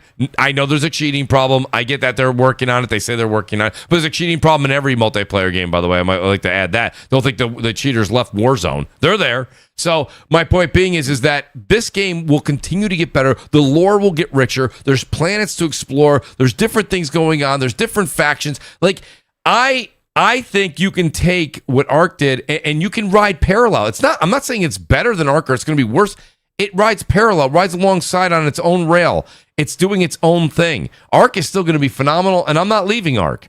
But I'm just trying to say that's something that I think a lot of people. And imagine right now if we were like there was no controller, there was no collector's edition. People are like, Bungie's dialing it in. They're dialing it in. There was a control for Concord, though. There was. Everyone says that. They shoot up in price when they pull the game. That's true. They had a controller. I don't know if they had a collector's edition or the headset. No collector's edition. But there was a controller. Yeah, there was a controller, which probably that controller, if you have it boxed right now, never opened it. It's in a museum right it's probably now, worth $1,000. It is. Right? It is. I would be surprised, yeah. So, I mean, what do you guys think? Meg, maybe you can stay for a minute. I don't know how busy you are. I want to say, what about Meg? What do you think about this? What's up, man? How you doing? And congratulations what's up, man? on the 200th episode. Yes, man. Congratulations, Meg. Your 1 year anniversary. 1 year anniversary. Thank you so much. Yeah. There you go. I don't even remember the last hour. I was hammered, but it's okay. It's fine. I don't even know what I said for the last hour. Reading super chats. Man. Now you made me want to go get seafood. Now I got to go cook some seafood. Oh, the cooking one. Yeah. The cooking one was good too, man. Yeah, well, the maggots demanded it. So I'm like, they want the seafood feast. I'm like, all right. Great. So the next one's going to be a Super Bowl special. That you have. Oh yeah, dude, they're amazing, dude. So what I'm saying, Meg, what do you think about this? Like they do. So they said autumn, right? So if they do Fable in September, Gears October, Halo November, because Halo I think has to come out on their anniversary. Like even though it's 4 days away from GTA, like it's a remake. Just throw it out. It has to be out of the 15th. Like it has to be that 25th anniversary because that's. I don't think it will be. I think it's going to be at the Summer Games Fest. Like it's going to be. Really, you think they're going to stealth? Yeah, that's what June. That's what Colt was talking about. I mean, he's thinking it's coming out in June, and he's got people he talks to as well. And so you don't think Gears October. No, August, late August is what the rumor is anyway. Is that it's going to be shooting for summer around the same time holds that Gears water. Reloaded dropped. That makes a lot more sense. I have no problem with Gears there. No problem with Halo there. Phantom Blade Zero's the end of the month as well, the end of August. That's fine. Wolverine in September is just fine. Phantom Blade Zero is September 9th, I think. Oh, shit, September 9th. Okay, I thought it was the last week of August. Okay, so either way, that's still fine. And you can still drop Wolverine in September. But now this is where things get dicey. Because now you guarantee you're not dropping Call of Duty in the same month as GTA 6. You can't do it. October. They're doing it late October. It has to be October. No later than even mid-October, I would say. So you've got that. But now, somewhere in the mix, now they're going to be dropping Forza Horizon 6 for PlayStation somewhere in the fall. So now that's also a mess. Right? And now you're going to drop Fable somewhere in the mix. What did you say would drop October? What did you say, Meg? I didn't hear you. Sorry, which game did you say would drop mid-October? Call of Duty Modern Warfare 4. Oh, yeah, absolutely. So that's got to hit October. You cannot drop that in November and expect to have monthly active users. Absolutely not. With GTA 6. And I know it's a lot of people say. Oh, well, I don't play GTA 6. Okay, well, you're one out of the world. Right. Okay, the whole world is going to be... You're one out of Earth. It's going, it's going to take people's attention away. That's what I'm trying to say. So if you're trying to keep those active users, let's say in an online community like Gears or Modern Warfare, you're not going to have that because people are going to walk away and be like, all right, well, dude, GTA, I'm here. I'm driving around and I'm listening to Roxy music in my car in Vice City. So, you know what I mean? So it's like, that's what people are going to be doing. And so, where do you put Fable? Autumn is not December. These games got, listen, a lot of these games, when they said autumn, okay, and that's why I wanted to ask Nib and Death Singer, like, is that a thing? Is that a thing in England when you guys say autumn is... We don't use it. We use autumn too, but I'm saying we don't use it as a placeholder. Yeah, but it's also August, September, October. Fall. Right? We say fall. Yeah, but it's like if you think about it, autumn is August, September, October, right? Okay. So even if you throw one of them in those months, so you can have November too. Gears come out in September, you can have Fable come out or in August, maybe that's still within autumn. Because bear in mind, if they say in autumn, they mean over here. So it's like I reckon that'd probably be like an August game. You could you could put it at the beginning of October even, and then have Call of Duty release at the end of the month, or like halfway through the month, because they're not really going to cannibalize each other, because COD's going to do COD until GTA comes out. So I think they have space to release those games, because it's been done before. And the thing, considering when they drop in Forza, they're dropping that early. That's not... Forza normally releases later than that. So they're already anticipating how they space out these games. Because why are you releasing Forza way earlier than what it normally releases? You know, what if they drop Forza like somewhere around the Summer Games It's Fest? in March.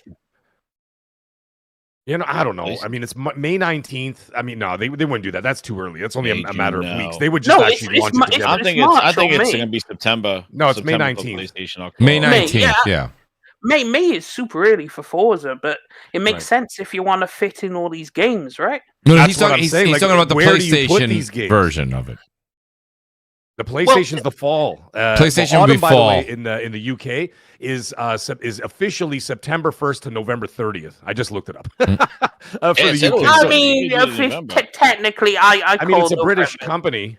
Right? If they saying autumn, I don't know. I kind of follow. Well, that's why I was going to ask. I didn't know if their dates were different than how we judge fall. I mean, it's different, roughly the same. But so I really think so. Here's my thing. I mean, a lot of people said it, so it's not like I'm not revolutionary here. I think Fable gets pushed to 27, and to be honest with you, possibly Gears. Possibly Gears. I'm hearing otherwise about Gears. No, listen, they're full steam. Can I tell you something, Meg? And the reason I say that was a selfish request because I love Gears, and it's a selfish request because I love Gears. And to be honest with you, I don't think it'll. You're gonna if you wedge it between all those other games. Like, what are you doing to the Gears? It's a beloved franchise. You're going to put it between Wolverine. You're going to put it between Wolverine, Call of Duty, and GTA 6. Why? Yeah. Why would you do that? It's crazy, Mooch. That's what I'm trying to say. And then never mind the sprinkling of third party beyond GTA 6, of course. On top of that, there's a lot of demands for attention. And like I was saying before, I think Fable being the biggest out of those games outside of GTA 6 in terms of size and scope, you're going to want to give that game some serious time. You're not going to rip through that game in 36 hours, you know what I mean? Like in a day and a half and then just move on to the next thing. That's the kind of game they want you to live in, to play, to experience. If you remember, like a true RPG. Like you don't rip through Skyrim in a weekend. No. You know what I'm saying? Well, they delayed Avowed because of that. Remember, for Room, they moved Avowed out. Yes, they did. Delayed to last year because the previous holiday was scheduled for holiday like this. And then they said winter or something like that. And how much did that help about? Yeah, Val, they delayed it because of Room. They're like, oh, it's too busy, and then I feel, like I said, I've been a big component of. I think we're just getting too much, and again, it's going to backfire to some degree. I'm not saying it's going to be catastrophic, obviously, but I'm saying it is going to backfire for somebody, and I don't know who, but someone's going to suffer. And it's just because like I said, there's only so much attention, time, and money that people have. I think it's insane. Meg, you gave an example of what games you could push through, and I do not condone this to anybody. But if you wanted to push through, let's say me and you, Meg, we decided to co-op. We wanted to go through Gears E-Day. Me and you could start Friday evening. And we could run, I guarantee you by the time we get to Monday, we could finish that, right? Now, but again, why would you, if you're Microsoft with a beloved franchise, would you want to jam something like that in to say to somebody, here, quickly eat this as fast as you can because you're going to be digested because you got this coming out in 2 weeks? Yeah, the next course is coming right behind it. Or right behind it. So they did it before, though. They just did it with Ninja Gaiden 4 and Outer Worlds 2, and they just stacked them up like a week and a half after But you know the thing, that's boom, right. Boom, boom. That's right, Jez. Jez, you're not wrong. But you know the problem with that is, too? The problem with that is that Ninja Gaiden and Outer Worlds do not hold the same gravitas as these games we're talking about. These games are massive IPs. And I think they want to give them the attention. Gears, these are big IPs Gears, we're talking about. Fable. Gears. Well, Fable, see, the thing is, Fable, by the way, looks amazing. But the thing is, and I talked about it during my show today, is that Fable, outside of the Graybeards, nobody knows what Fable is. I said that earlier tonight. Weren't born yet. That's what I was trying to say, Meg. I'm like, they have to sell Fable again because Jez and Death Singer and Nib were doing a fantastic job of talking about how Fable hit them such in a great place back in the 360 era and how we are today and how Playground Games really did a good job of describing how they captured that old sediment, right? Yeah. But I'm asking now, when we're talking about today's audience, today's youth, which you have 10 to 15 seconds to catch their attention, or you lost it. I don't know if kicking chickens around is going to get today's youth to come around. I don't know. They'll do it if it hits the. And I joke with that, but I'm just saying, because when you hear people say Fable. But listen, it has appeal. It has appeal for a younger generation. But the thing is, you've got to get it out there for people to see. The problem is if you're lost in a sea of AAA madness, it might. Okay. There's a lot of games that might get lost in the mix. That's right. They got to keep showing it. That's right. That's right. You got to hammer this thing home in front of everybody. Proof is you can't make it disappear now until launch. Hold on, Jez. Sorry, Dead Singer. 1 second, brother. But here's the thing. If you keep hammering it home, commercials on the side of buildings at the on the NBA court for the Knicks game, whatever, right? The problem is though, what are you putting it in front? Your own games. right. You're advertising against your own games, dude. They got $80 billion. They got tons of games now. No, but I'm saying with them, dude. Do you highlight Fable or Call of Duty? Right. They do not give their games like the room or whatever like that. They've been just kind of dumping them like one after the other and really loading the holiday season. That's what they've been doing the last couple of years. But then the counterpoint to that is this year, take February, right? Now, I played all these games. February, you had Kingdom Come Deliverance 2 released at the beginning of February. At the end of February, you had Monster Hunter Wilds. Now, in between that, you had The Legend of Heroes Trails Through Daybreak 2. You also had Avowed, right? Now, I know The Legend of Heroes Trails Through Daybreak 2 sold well for what they wanted. Kingdom Come Deliverance 2 sold well. Monster Hunter Wilds sold well. Yes. The thing is, these are all three very, very long. We're talking 70-plus hour RPGs that require time and attention. All three launched in the same exact month. All three sold extremely fucking well. So it can be done. Because different games are for different audiences. The same person that plays Monster Hunter Wilds probably doesn't care about Kingdom Come 2. And the person who cares about Kingdom Come 2 probably doesn't care about The Legend of Heroes Trails Through Daybreak. The person who loves Trails Through Daybreak probably doesn't care about Monster Hunter Wilds. So there's something for everyone, and they all sell well. They have to be good games. If they're good games, they'll sell because they'll have a market for them. Now, they're all big games. They're all big AAA games. But they all managed to stand on their own twos. They didn't, destroy each other. But so it can be done. This is 9. Yeah, but that's in the same month. 3 massive AAA games in the same month. They're all in February. Okay. All right, that's fine. Now, what if they release 3 in February, 3 in March, and 3 in April? Are they going to all 9 of those in that 3-month span going to sell as well as the first 3? Because you could say those 3 came out in 1 month, and then that could carry a lot of gamers for 5 or 6 months, maybe even longer. So and what about Clockwork Revolution? Isn't that that's probably next year? Probably next year. Because that guy did a big post recently. It's next year. It'll be the following year. So that looks good. That game. You got 3 and 3 and 3, and I'm presuming, by the way, that it's all coming within a 3-month span. But it seems that way because you're looking at I see fall and autumn for basically all these games. I'm like, there's only a small window. You know what actually would behoove them? I would say put Fable in December.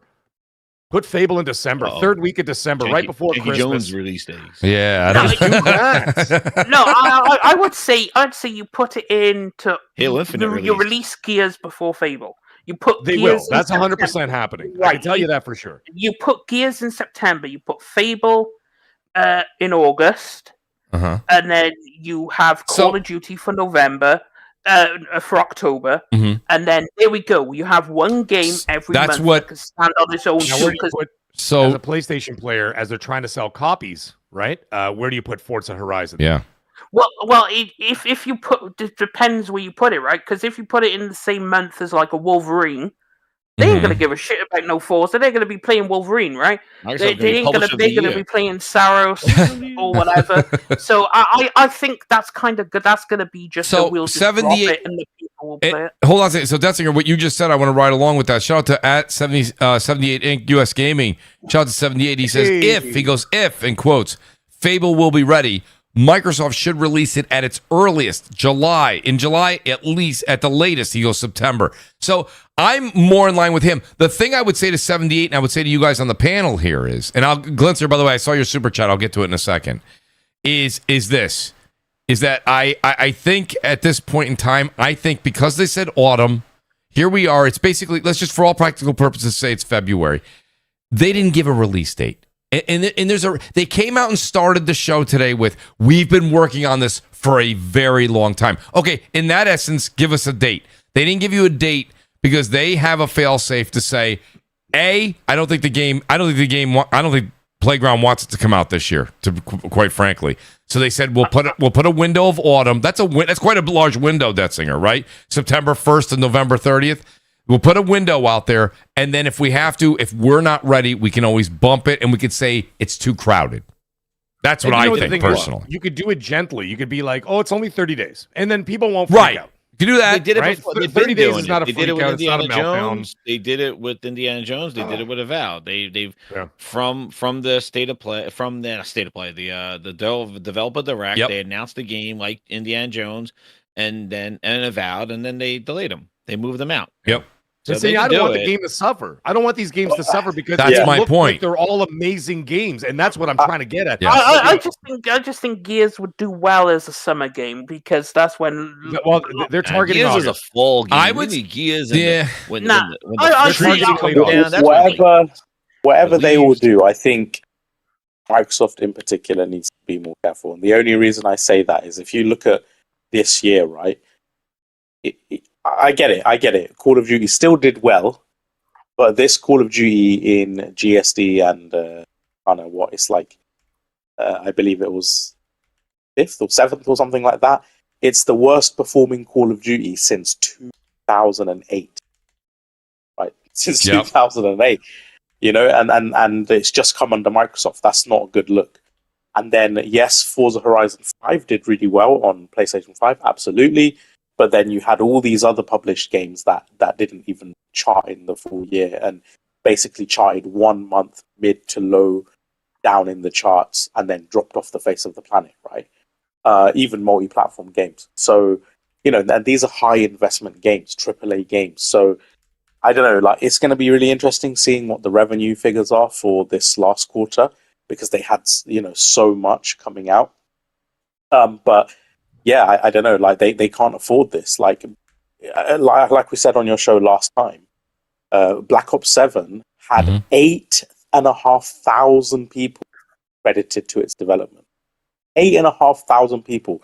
Just for context, even Red Dead Redemption 2 had 3,700, 4,000 or something like that. So it's like more than double what Red Dead 2 did. And it's more than double what even Starfield did over its 7 I think they're going to make that money on Forza. Like, definitely. Like, that's good. 100%. I agree with that. But in terms of the other titles and Fable and all that. That's why I was saying the 4 that I think that are economy proof are going to be GTA 6, Forza, Call of Duty, and Wolverine. Those 4 will definitely be economy proof. No matter what people, they're gonna find a way to access those games, whether it's Game Pass or whether they're gonna purchase it on whatever platform. But what that does leave is a 50-50 shot for the other 5 titles that I mentioned. Right. And that's all I'm trying to say. And the thing is, they all look great. They all look amazing. By the way, Games Radar had an interview with Mark Searcy, not Mark Cerny and not Mark Carney. Mark Searcy, the creative director of Coalition. Yes. And he talked about he was talking about how Gears E-Day is ready to go. They're working on it right now, and it's going to be launching in somewhere in August. But the thing is, which is fine with me. I think I'm okay with August. That's fine. And these 9 games, I want to play them. I want to give them the time. I love going into these worlds and being able to absorb them, really play them, experience them. I don't want to rip through them like some half-ass reviewer from from Kotaku, and then be like, okay, let me just rip this thing like I just went to Taco Bell in the bathroom in 36 hours, shit out a review, and then call it a day. That's not how I want to do things. Meg, I was impressed with your. I've been waiting 8 years for Fable. I want to sit down and put 100 hours into it. Meg, I was impressed at how you quickly went through your Rolodex of different reviewers and picked the one that you wouldn't get any slack for. That's a great pick. I know. Great pick, by the way. But it's the 25th anniversary. They're gonna have to do a whole big November, dude. It's their 25th anniversary. And what a rough month. Well, you guys, you know what we're not talking about too, guys. There's a big game. I gotta run, boys. I gotta run. Mag, wait before you go. There's a big game coming out next week. You playing it? What big game next week? Highguard. Yeah, talk about the only thing that's in my sights is Resident Evil Requiem. There's nothing else. Okay, nothing else until April. Come Jeff on, Keighley's favorite game. Yeah, Highguard, I buddy. Got eyes for Resident Evil. No, I only got eyes for Resident Evil. Meg, I appreciate you stopping by, buddy. I'm such a stan. I'm buying that Resident Evil 3-pack for the Switch too. Did you guys see that? What? For 120 Canadian dollars. So I would imagine about $100 US. Okay. You get Resident Evil Requiem, Resident Evil 7 Biohazard Deluxe Edition, and Resident Evil 8. Village Deluxe Edition, a 3-pack for $100. What? You get Requiem's in there too? Game. Yeah, the new game is in there too. Well, wait a minute. Then I got to ask. If you're going to say that, Meg, I got to ask. Are you double dipping? Yep. Because where else? Because I'm a Resident Evil stan. I can't help myself. That's it's fine. Like a legacy. Listen, you're not going to get any slack on this show for that. The double dip works. I've been saying that for a better part of a decade. The double dip works. I double dip all day long on Resident Evil. Xbox, PlayStation, whatever I get my hands on with Resident Evil, I'm doing it. Mag says he takes the chip, he dips, he takes a bite, and he dips again. That's right. So listen, Costanza's dipping again. He's dipping again. Wait, so you're gonna go? Are you going PS5 and Switch? Yes. Okay. Yeah. Okay. I'll be playing them there. No, that's great. Listen, the world wants to know. Okay. That's just what it is. Yep. All right. That's great. Listen. I'm looking it up right now just to make sure so the audience doesn't, the audience oh, there it is. Resident Evil Generation Pack. Okay. Yep. So you got a US price on there? Nintendo, Jesus Christ. Okay, so the Generation Pack, Switch 2, $125 Canadian. That features Resident Evil Requiem. Yep, it's 7 and Village, all in the pack. Gold Edition for the Resident Evil Village and the Biohazard Gold Edition, and Resident Evil Requiem, $124.99 Canadian. So about $99 US, and that includes the new game. That's a great deal. And I'm going to buy it on the Switch. Listen, I got to fly to Germany. I'm going to be playing Resident Evil on the plane. So I'm all for it. Oh, buddy, that's voice. When you leaving for Germany? Not till the fall. I'm going to Oktoberfest. Okay. Well, everybody wants to just live 15 minutes like Mag. It's fantastic, Mag. You should just I don't know why you're doing it. Don't limit yourself to cooking, buddy. Buy a GoPro. Pre-order it now. I think Mag should put a GoPro on his hat and just take us around the world with him. Mag, always great. I don't always stop. Great. There's no point in stopping. No, don't. Eventually, this does stop, and then you know what? You don't want to be sitting there going, "Oh wow, I did nothing in my life." Right, you'll sleep when you're dead. Right, that's fine, Mag. Exactly. How many gigabytes is that stuff on the Switch? You probably have to plug it into an external hard drive. I'll plug it directly into the plane. I was gonna say he's gonna need the pilots. They'll have to turn off one engine, but it's fine. I'll be able to play Resident Evil. He's going to need the pilot's outlet. How many gigabytes that is. That's great. Oh no, we full. Hey Mag, before you leave, the great the 1988. He goes, Mooch. Sometimes I feel like I'm in a. He's great. He goes. Sometimes I feel like I'm in a Marvel movie here. All the Avengers assembled here to talk video games. Such an amazing show. Yo, shout out to you, OA. I appreciate it. Are maggots, so they're channel members. He's a great dude. Great dude. Yeah. All right. So Mag, thank you for being here, everybody. It was great. Really appreciate it, buddy. Right? Talk soon, Mag. All right. Good night, gentlemen. Good night, buddy. Well, Matt, we all know that Mag won't be playing Highguard. I know you guys tuned in for that. What do you guys think? Are you guys going to be trying this? It's a free to play game. Jez. I mean, yeah. Well, where is it though? We've had no information on it. Dude, there's nothing. I think they did a tweet yesterday or somebody said. That was about it. That was it? Yeah. That's it. That's all they've done. Are we making too much of it, though? To being shown at Game Awards, and then they're whole budget on Jeff Keighley's award show. No, he said that they didn't. Apparently, they didn't pay. It's been reported that. I'm sure. But he just. Jeff Keighley just gave him a freebie because he loved it so much, and he better be on Twitch on day one playing it. Well, I think Highguard is dead on arrival, and Marathon is not going to do what people think it's going to do. I think Marathon's going to do better than people think it's going to do. Because what was hilarious, everyone was going, "Look at what it's doing on Steam," and then not 12 hours later, it dropped all the way down, and then the following day, it was in the top 50, and I was like. And then people were like, yeah, but it hit number 1. Yeah, Dragon Age Veilguard also hit number 1 on Steam, and we know what happened with that. So is this Marathon? Yeah. The funny thing with Marathon, right? I was gonna make a tweet, and I thought, oh, it was gonna be like, Marathon does nothing for me. I don't even think it looks graphically impressive. Like, Yeah, but Nib, do you play Ark though? Yeah, but here's the thing. If you don't play I do. I really enjoy Ark. But then I watched some. It came up on my YouTube, right? And I watched some guys playing it and going through their experience of actually playing it. And it's almost like I feel like the trailers and stuff don't really give a good indication of what it is. It, like you said, it's an extraction shooter, so it has that Ark Raiders emergent gameplay. Panic, like get this off the other team. This, it has all that kind of like intensity and on the fly kind of drama, right? And then when I was watching these play it and their impressions of it, then I was like, actually, do you know what? I'm not going to make that tweet anymore because I could actually see myself being interested in this game. Yeah, listen.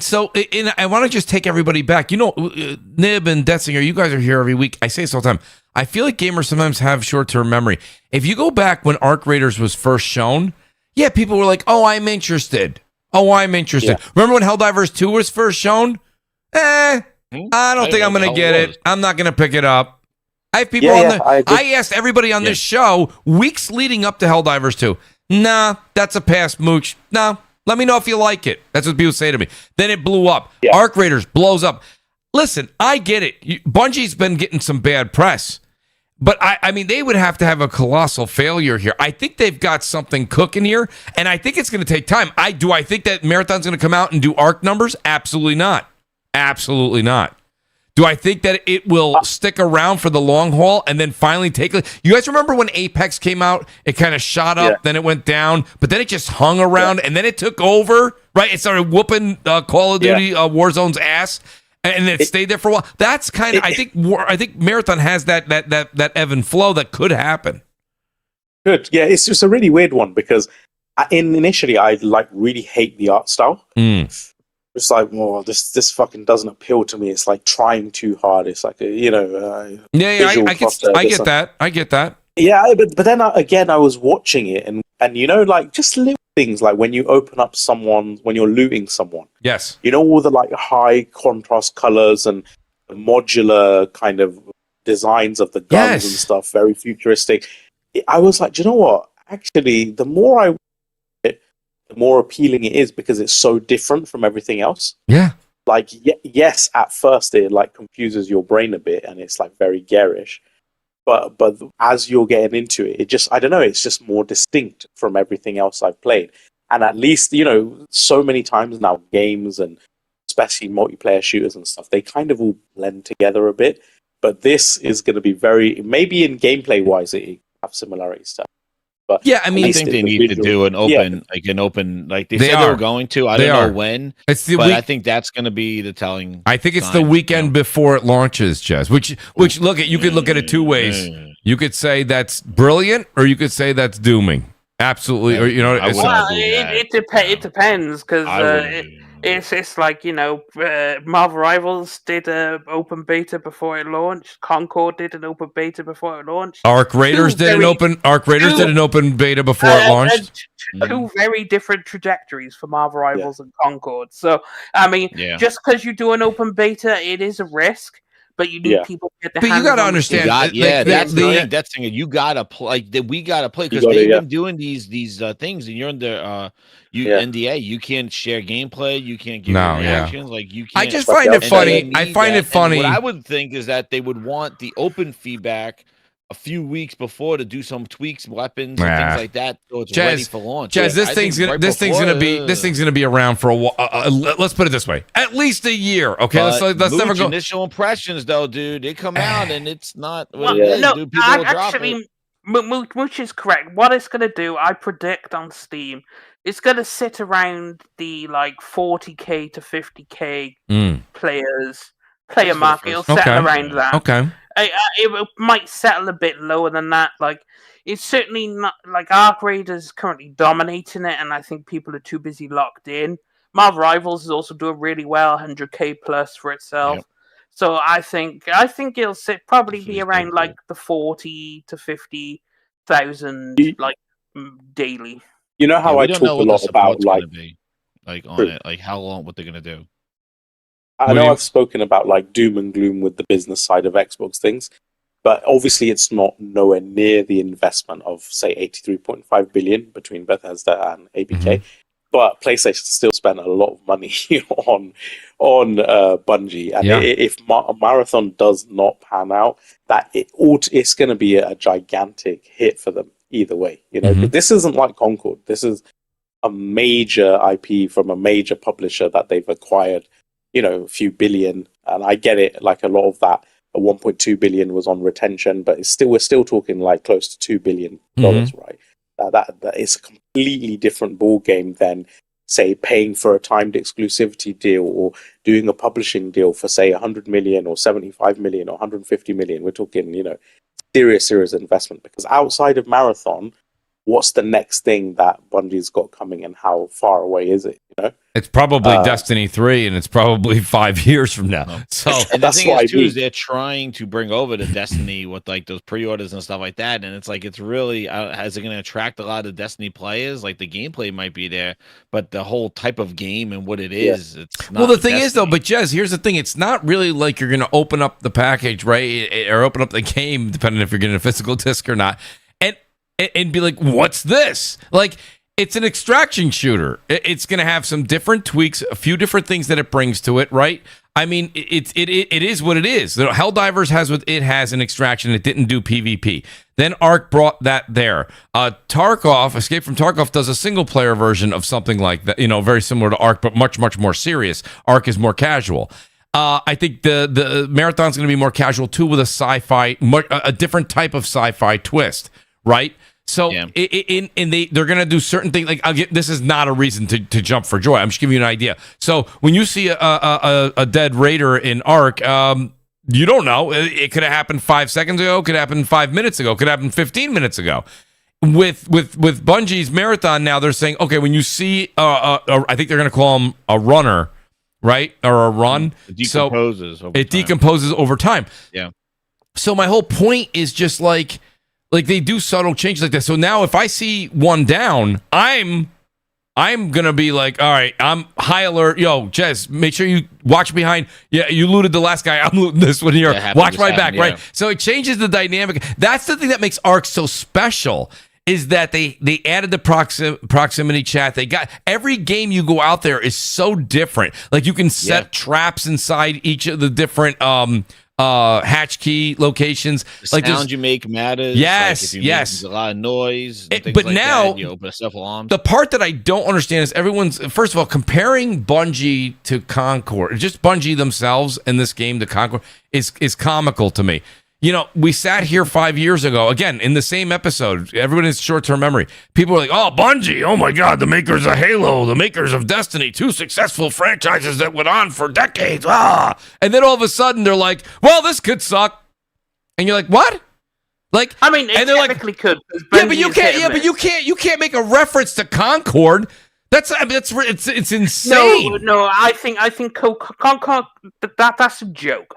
Right, when people compare. Yeah, but people they are. People are like, well, you know, Sony tried it once and it failed. There they go again. I'm like, that's completely different. The pedigree's different. The game. I mean, listen, people will still tell you that Destiny 2's multiplayer they enjoyed. They thought that, you know, they say some people say Bungie's gun mechanics are second to none. Now you might disagree listening to it. That's fine, but I'm just saying people say that, and they're up there. So. They are up there. Their gun mechanics are amazing. They right. Can't so balance how? The shit. So and they're gonna bring the same shit they do to Destiny 2 multiplayer into a Marathon. You say that, but you had a steady fan base for a decade. That's it went from.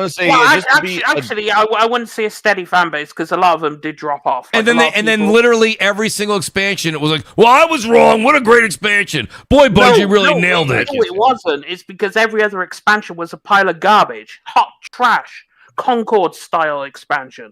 Like Bungie went from consistent to wildly inconsistent. They always go, we've done this amazing thing. The community's like, yes, make videos, Destiny's back. And then they'll release an update and everybody will be like, what the fuck did you do? Do you even understand what your players want, you dumb bitches? And Bungie goes through this phase. They go up and then down. And guess what? These same people are now in charge of Marathon, which is going to go That's fine. up and down. But the difference is Destiny has a whole range. Do you remember, Dessinger, when me and you had the conversation about Marvel Rivals, and it was at the time, it was like 350,000 concurrent players sitting on Steam while we were podcasting? Yeah. Where are we today? Well, currently there's 160,000 playing, and in 24-hour peaks, 180,000. Okay, but is that down from 350,000? Yes. So there's up and down, up and down. No, but they're holding a high... Right, plus they have Marvel, right? What do they say in some of those Deadpool movies? They have that Marvel cash. They have that Marvel's, just overture, if you will. They have that's not going to leave. You're going to have people playing that at all times. It's Marvel. But it's because it doesn't have any competition. Like Overwatch 2 is floundering, is falling. Like if you look at the top 5 most played right now multiplayer games, they're all fundamentally different. Counter-Strike 2 is in the lead, but that's a very strategic perspective. Well, yeah, Counter-Strike seems to be this anomaly. And then you have Dota 2 with a 407,000. Well, that's a MOBA. That's completely different. Then you have Arc Raiders still going strong, 265, with their 24-hour peak being 270,000. Arc Raiders still going strong. Then number 4, you have Marvel Rivals, and then number 5, you have PUBG. Like, all these games are completely different. Like, none of these games are alike. So if you're going to throw Marathon in there, how are you going to break away from what it is? Because the next best thing is Deadlock. And Rust. I'm not saying Marathon's going to compete with. I've said it 2 or 3 times. I'll say it again. Marathon's not going to compete with Arc. I don't believe. I don't in those numbers. I think it'll be far lower, but I still think it'll be a successful number. That's. I think 2 can exist in the same space. I think it'll exist. We had a time. We had a time, Detzinger, and I know you remember this. We had Warzone. You had Apex. Okay, you had PUBG. You had Fortnite. You had 4 games essentially in the same battle royale space, and they were all doing great. Now, you could sit there and say, well, this one did a lot better than that one. Great. I'm right there. I'll sign off on that. That's fine. But I've always said, I can't believe people are like, well, there's Arc Raiders. What else is there out there? Like, Helldivers is not the same because they don't have the PvP experience built in, right? So it's different. So it's not quite apples for apples. Arc and Marathon. And I think Arc is going to be still the breadwinner. But I do think that there's room for another extraction shooter, and there'll be enough difference with lore and story and the way that they go about it. You can see the game that you have in one game. And some people don't like this, by the way. Some people don't like this, but you'll have powers, right? And certain powers I think are cool in the game. Certain I think are really bad that Destiny, Bungie's putting into Marathon. Like the one where you can cloak, where you're invisible. To me, that's something they should not put into a game like that. But I don't know. I have to see how they utilize it. There's a bunch of different characters you can choose from. I'm sure that there's going to be some sort of way to reduce the effects of that invisibility. I don't know. Maybe with another character. I have no idea what's going to happen. But that's something that's going to play out differently. They had to do something different. They couldn't just do the same thing. So I'm intrigued. I'm very intrigued to see how this is going to run parallel and maybe do its own success story. I mean, it will, but it's as I said, it'll sit at like the 40K, 50K, and it may. I'm not going to. Yeah, I mean, you said, and that's perfectly fine because bear in mind, like a lot of games in like the 40, 50K average player category, it's like you look at it and it's like you have stuff like. Down in there, you have Apex Legends, you have Battlefield 6 currently, you have Helldivers 2 down in that range. You have those kinds of games are down in that 40, 50 range. A Team Fortress 2, I think that's where it's going to sit. But well, let me get a high initial peak. See, they're going to have. Go ahead. Sorry. It's paid. Thing is, it's paid, and I don't think they've convinced people to pay the price like they did with Arc Raiders. People were willing to pay the price because they proved it to them. I don't think they've done enough to prove Marathon yet, because people are still soured over Destiny 2. Because I know a lot of people left after the Witch Queen expansion. Destiny 2 bled heavily after that, because the next expansion after completely ruined it for everyone, and everyone was like, "I'm fucking done." I put enough. See, I don't think. I was done with Destiny. I don't think Destiny is the reason for Marathon's issues. I think Marathon's issues are Marathon. I think when the alpha came out, it was bad. Once the NDA was over and people were like, "Listen, I played it. I didn't care for it. I didn't like They changed a lot of stuff. They changed the look of the game. They did this and that. Now people that have gone in an NDA that they can't get explicit. They can't talk a lot about it. But there's been more positive coming out of it than the alpha. We'll call it the alpha that was out there. That didn't get a lot of praise. It did not. And now it's getting more praise. Not a lot of praise, but more praise. I don't know. Well, let me ask you this. So I know what your guys' answer is going to be. I'll let you know after I try it, which is fair. That's fair. But right now, let's say there was no weekend before or 2 weeks before, whatever they're going to do. Let's say there was no demo out there to try. Are you guys, Jez, I'll start with you. Jez, would you buy Marathon? Yeah. From what I saw the first time that they showed it, I didn't think it was a very effective way that they showed it. Yeah. I think it looked kind of muddy. It didn't really look that great. The second one, that developer deep dive that they did at the end of last year, sold me on. I was like, oh, look, they got the graphics improved. Like, the bodies were going to stay. Like, there were elements that they took from the beta on it. So definitely, and I agree. Like, I think this could coexist with the other extraction shooters with Arc Raiders and stuff like that. We never know how these games will be long term. Right. We know that they'll definitely get their peak, in their first couple of days. They'll be like, yeah, it'll be up there for highest we've seen. And, everybody like overshoots and they go, oh, look, wow, so many people, or maybe not that much. You never know. And then they do an update and a bunch of people drop off or a bunch of people join in. So we never know. It's really going to be how Bungie is going to, keep the lore there and keep that.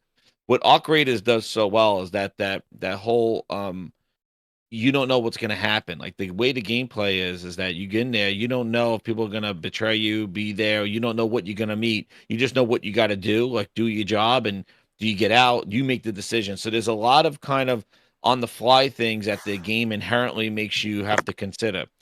If Marathon does that as well, and they have it sounds like they want to have more engaging fights. Like, it's not going to be all just quiet walking around. It sounds like the AI is going to be there to cause you to fight and have other people come either help or people kind of steal.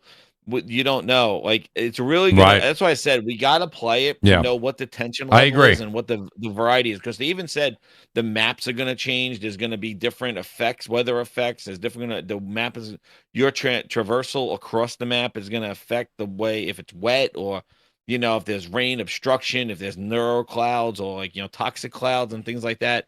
So there's all these elements again, and yet again. We're getting a lot from Marathon. They're showing the game. They're showing in clips and stuff. Yet we yet to see just a run. You know what I mean? Just show us a run. Somebody landing, how it flows, and let them extract. Like, I just, I again, show the game. Like, let the extraction go and show how the flow is. You could talk about it. You could show a guy walking close and go, look at the weather. And the guy's going to show it. Show how the weather affects combat. Show it without weather. Show it with the weather. Show how you load up into the map and it's the same map, but it's different. So, like, there's still more things they need to do. That's why I think you need to get the hands-on early. Yeah. I think a week before launch is kind of like, I think they're just going to try to ride the hype of if it hits. I think they should have done it a little earlier. I think now's the perfect time. It's kind of dry. And the thing is, though, Jez, Jez, I agree with you. But if we're going to talk duration of let's fix something, still, you even now, even January 1st, like if they're planning March 5th, like this game is. It doesn't matter if it's a week before, or 2 weeks before, or a month before. Like, there's not much gonna. If they came out this weekend and said we're gonna do the demo this weekend and let you guys play it. Like, what would they do between January 24th and March 5th? Like, February is a short month. It's just not if there's weapon, like, if there's something dominating, like a shotgun or something like that, that a pickup that somebody has. But they could fix that pickups, a couple weeks. Extraction. Yeah. They can tweak that. Well, that's what they're gonna have to do anyway. They did that in Battlefield. Remember Battlefield 6? Remember the shotgun was blowing people through walls? They had to fix it. Like they fixed that, but they fixed that on the fly. Yeah, so like I mean, like they could get some. The thing is that you have right now you have closed, and also it's for messaging as well. You have a closed beta NDA. You're not allowed to talk about it other than the marathon snipers come get you.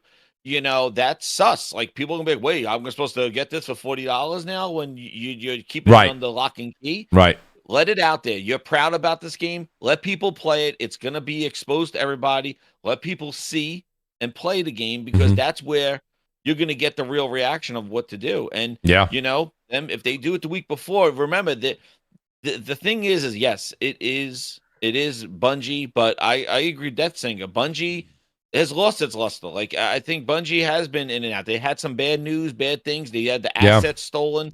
This marathon has been a friggin' marathon. And also, too, it's not Halo. It's not Destiny. It is a new IP to them. You could say, oh, yeah, remember Bungie and Marathon. Dude, it was an Apple game. Who the hell? Like, yeah, whatever. Like, it's not a known IP. So this is the thing. Like, no, I agree with that. Yeah, exactly. New thing. This is not like, the Destiny characters are in a new game. It's not that. So there's still that marketing that needs to happen. And we know the watch of Sony. We know what's been leading up to this, and that they said fiscal year. It got delayed from last year, and it got fiscal year. And dude, it's March. Like that's the end of the fiscal year. There's nothing I hear you. That. Yeah.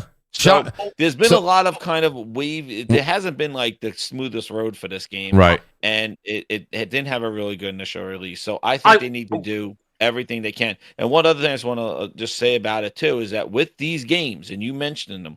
Arc Raiders, Helldivers. And I say this on my show a lot, is that when you have these online games, it's more about the social perception and the streamers and what people. The streamers are big. Word of mouth. They're all big. That stuff matters with these games. Absolutely. That depends on the longevity. That's what happened with Helldivers. That's what happened with Arc Raiders. Whoa, what is this? This is my new addiction. And when you feel like you discovered it, you're gonna. They're hitting a lot of streamers right now that have a bit of fatigue with Arc. I mean, you can hear them. They're on Twitter every day, being like, "Fix this, fix that." Their excitement, right? But Exactly. You need that. You cannot have a game come out and everybody hates on it. That's not going to be it's Concord. There's not going to be a game that is going to garner a lot of people playing it because you need that. You need those lobbies. You need people playing these games because without the people, these service games die. There's Absolutely. nothing left. Yep. You could put all the lore you want and pickups and books and all that other crap. Nobody's reading it because nobody's playing it. You need the people and you need to keep it. And you know, one thing that ticks me off too is look at Battlefield 6. I'm pissed off. That game, I love that. I have friggin' 100 hours in that friggin' game. I'm pissed off about Battlefield. As soon as they released that friggin' red sec horse shit, they're like, oh yeah, we're waiting for maps and updates. I'm like, yo, this is the shit that I'm talking about. I hate it. You release your free-to-play horse shit with your Battlefield, and now it's like, yeah, well, the people that paid for seasons and new maps, dude, they do this all the time. They front-load this stuff. They get you all excited like they had all those great updates in the first month. I know. Like, oh, red sec, new maps, now new game modes. Postpone. Yeah. Oh, yeah, because you got your free shit out there, right? Because now you got your crack out there, and now you don't have to take care of the people that bought the goddamn game and want new content because I'm sick of playing on the same friggin' maps. Yeah. New vehicles, new maps, where is all this stuff? Dude? I know. You got to keep it going. Keep waiting. February 17th. Dude. This is why I hate these friggin' games, the way they do this stuff, because they tease you thinking like Helldivers did the same thing. The mech came in the first month. You're like, whoa, they're going to add new stuff. They added the Warthog thing. And it's just like, okay, more. Come on. Right. This game is living, right? More. New enemies, new planets. Let's keep going. Right. And it trickles out slower and slower as it goes on. It really does. It really does. I was just gonna say to Jez's point. My problem is, yes, the Battlefield they immediately nerf stuff. That's not how Bungie does things. Mm-hmm. They eventually get around to nerfing OP things, and I think that might ruin the game if they're not hot shit on their being able to manage their multiplayer, because famously the Prometheus lens launched, right? and it was stupid broken. I remember Kakis HD and all the YouTubers going, "Please, Bungie, nerf it." Guess what? Bungie sat there with a finger up their ass for a couple of months, and then was like, "Oh yeah, we'll nerf it." And then, when famously 6 months, it took six whole months to nerf when Stasis subclass came out. Everyone hated PvP. You could look it up on Kakis HD channel, massive Destiny YouTuber. He flatly refused to play Trials because all it was just people running this Stasis. It wasn't even about the guns anymore. Destiny was just about abilities. It didn't even matter what gun you had. You just popped your ultimate and everyone just died. And it was so not enjoyable. And they did nothing about it for months on months. Everyone was like in the comments, under their posts, "Can you please nerf it? Can you please nerf it?" And they were like, And then they eventually got around to it. And it's like, do I trust these people? And they keep that track record. Do I trust these people to keep Marathon balanced? I can't say I could trust them to do it. So, on day one, there might be a broken build that everyone abuses because people are competitive, and it's just not going to be a fun experience, because if you don't have this build, that's on them, Detzinger, and that I agree with you. If they're going to go ahead and slip and do things that really piss off the community, well, buddy, I'll be the first one in line, but right behind you, actually, because I know you'll say it even before me. I'll be like, well, what Detzinger said, I agree. This is bullshit. But I do think people are we're already saying they're going to mess up. We're already saying they're going to fuck up. We're already saying they're going to track history. That's their track history. Well, the track history. I mean, people play Destiny for 10 years. I don't understand. Here, let me go up real quick here. Shout out to Wapzilla. He's here. Wap made a great point here. Hold on, right here. He goes, Destiny 2 player counts peaked after the Witch Queen. How's what Detzinger's saying true if the game had its most players after it launched? You know, it's like we pick out just the bad that you remember, and it's like, yeah, Destiny went through a lot of highs and lows. There was parts where I was just like, screw this game, right? I was like, I'm out of here. I left. But my whole point with the thing is that like we're just like they've got a history of this. They suck. This is terrible. They do this. It's like you could say that about anything, right? I mean, it's just I don't know. I think when it comes down to it, I actually have to question Guap on that, because see, this is where he's nitpicking. This is where he's cherry picking, right? Because the Witch Queen came out in 2022. They had their all-time player count in 2024, but that's because the Final Shape expansion came out. What he's not noticing is he didn't bring up the numbers of what happened when Lightfall came out, the expansion in between the two. Because they did good, Lightfall, bad, Final Shape, good. So yes, Final Shape had the most amount of players because that was essentially the end of the story. What he's not giving you is what happened with Lightfall, which was everyone completely hated it and it was complete garbage. So it's yeah, like, but Detzinger, when you have a situation where you have a game that's going that long, I mean, I think the answer is no shit that one of the expansions people absolutely thought was horrendous. You know, I mean, if you look at any favorite movie trilogy, like take Star Wars, the beloved Star Wars, ask a beloved someone who's got a Star Wars tattoo on their arm and their leg, right? Hey, did you like all 9 of them? They're going to go, no, this one sucked. Right? It doesn't mean that, but they still love Star Wars. There's a tattoo on his ankle. All right? My point being is like, it's like, yeah, I understand your point. And I'm not saying there's not going to be highs and lows, but I mean, I just feel like more people are talking about only the lows. And I'm like, I don't understand how, like, they made Halo, they made, success. They made Destiny. Everyone's like, oh my God, Bungie's untouchable. Yes, they had a couple of downfall expansions. I thought a couple of them sucked myself. I thought they were terrible. I agree with you. But now Bungie comes out with this and everyone's like, Concord. I'm like, what? Like, we're all over the place. The thing is, though, their current track record right now, Bungie, if you take Bungie for what they are right now in 2025, right, they are a roller coaster. They are up, down, up, down, up, down, up, down. Now you're coming into a new game with the same people who were in charge of the up, down, up, down, up, down, and you're now putting them in charge. It could be they could completely right the ship. Detzinger, what multiplayer shooter would you say is not up, down, up, down? Yeah, exactly. What isn't? but it's they're for all example, like that. They do go up, down, but they remedy stuff really quickly. They get on top of it when the community says, "Do they?" I mean, for a lot of them, yeah. Like for example, shout out to Fortnite. Like Ark, Death Singer, just as an example, like Sly Crow here, he goes, Ark has a huge issue with gun balance. He goes, no reason to upgrade to pink weapons in Ark.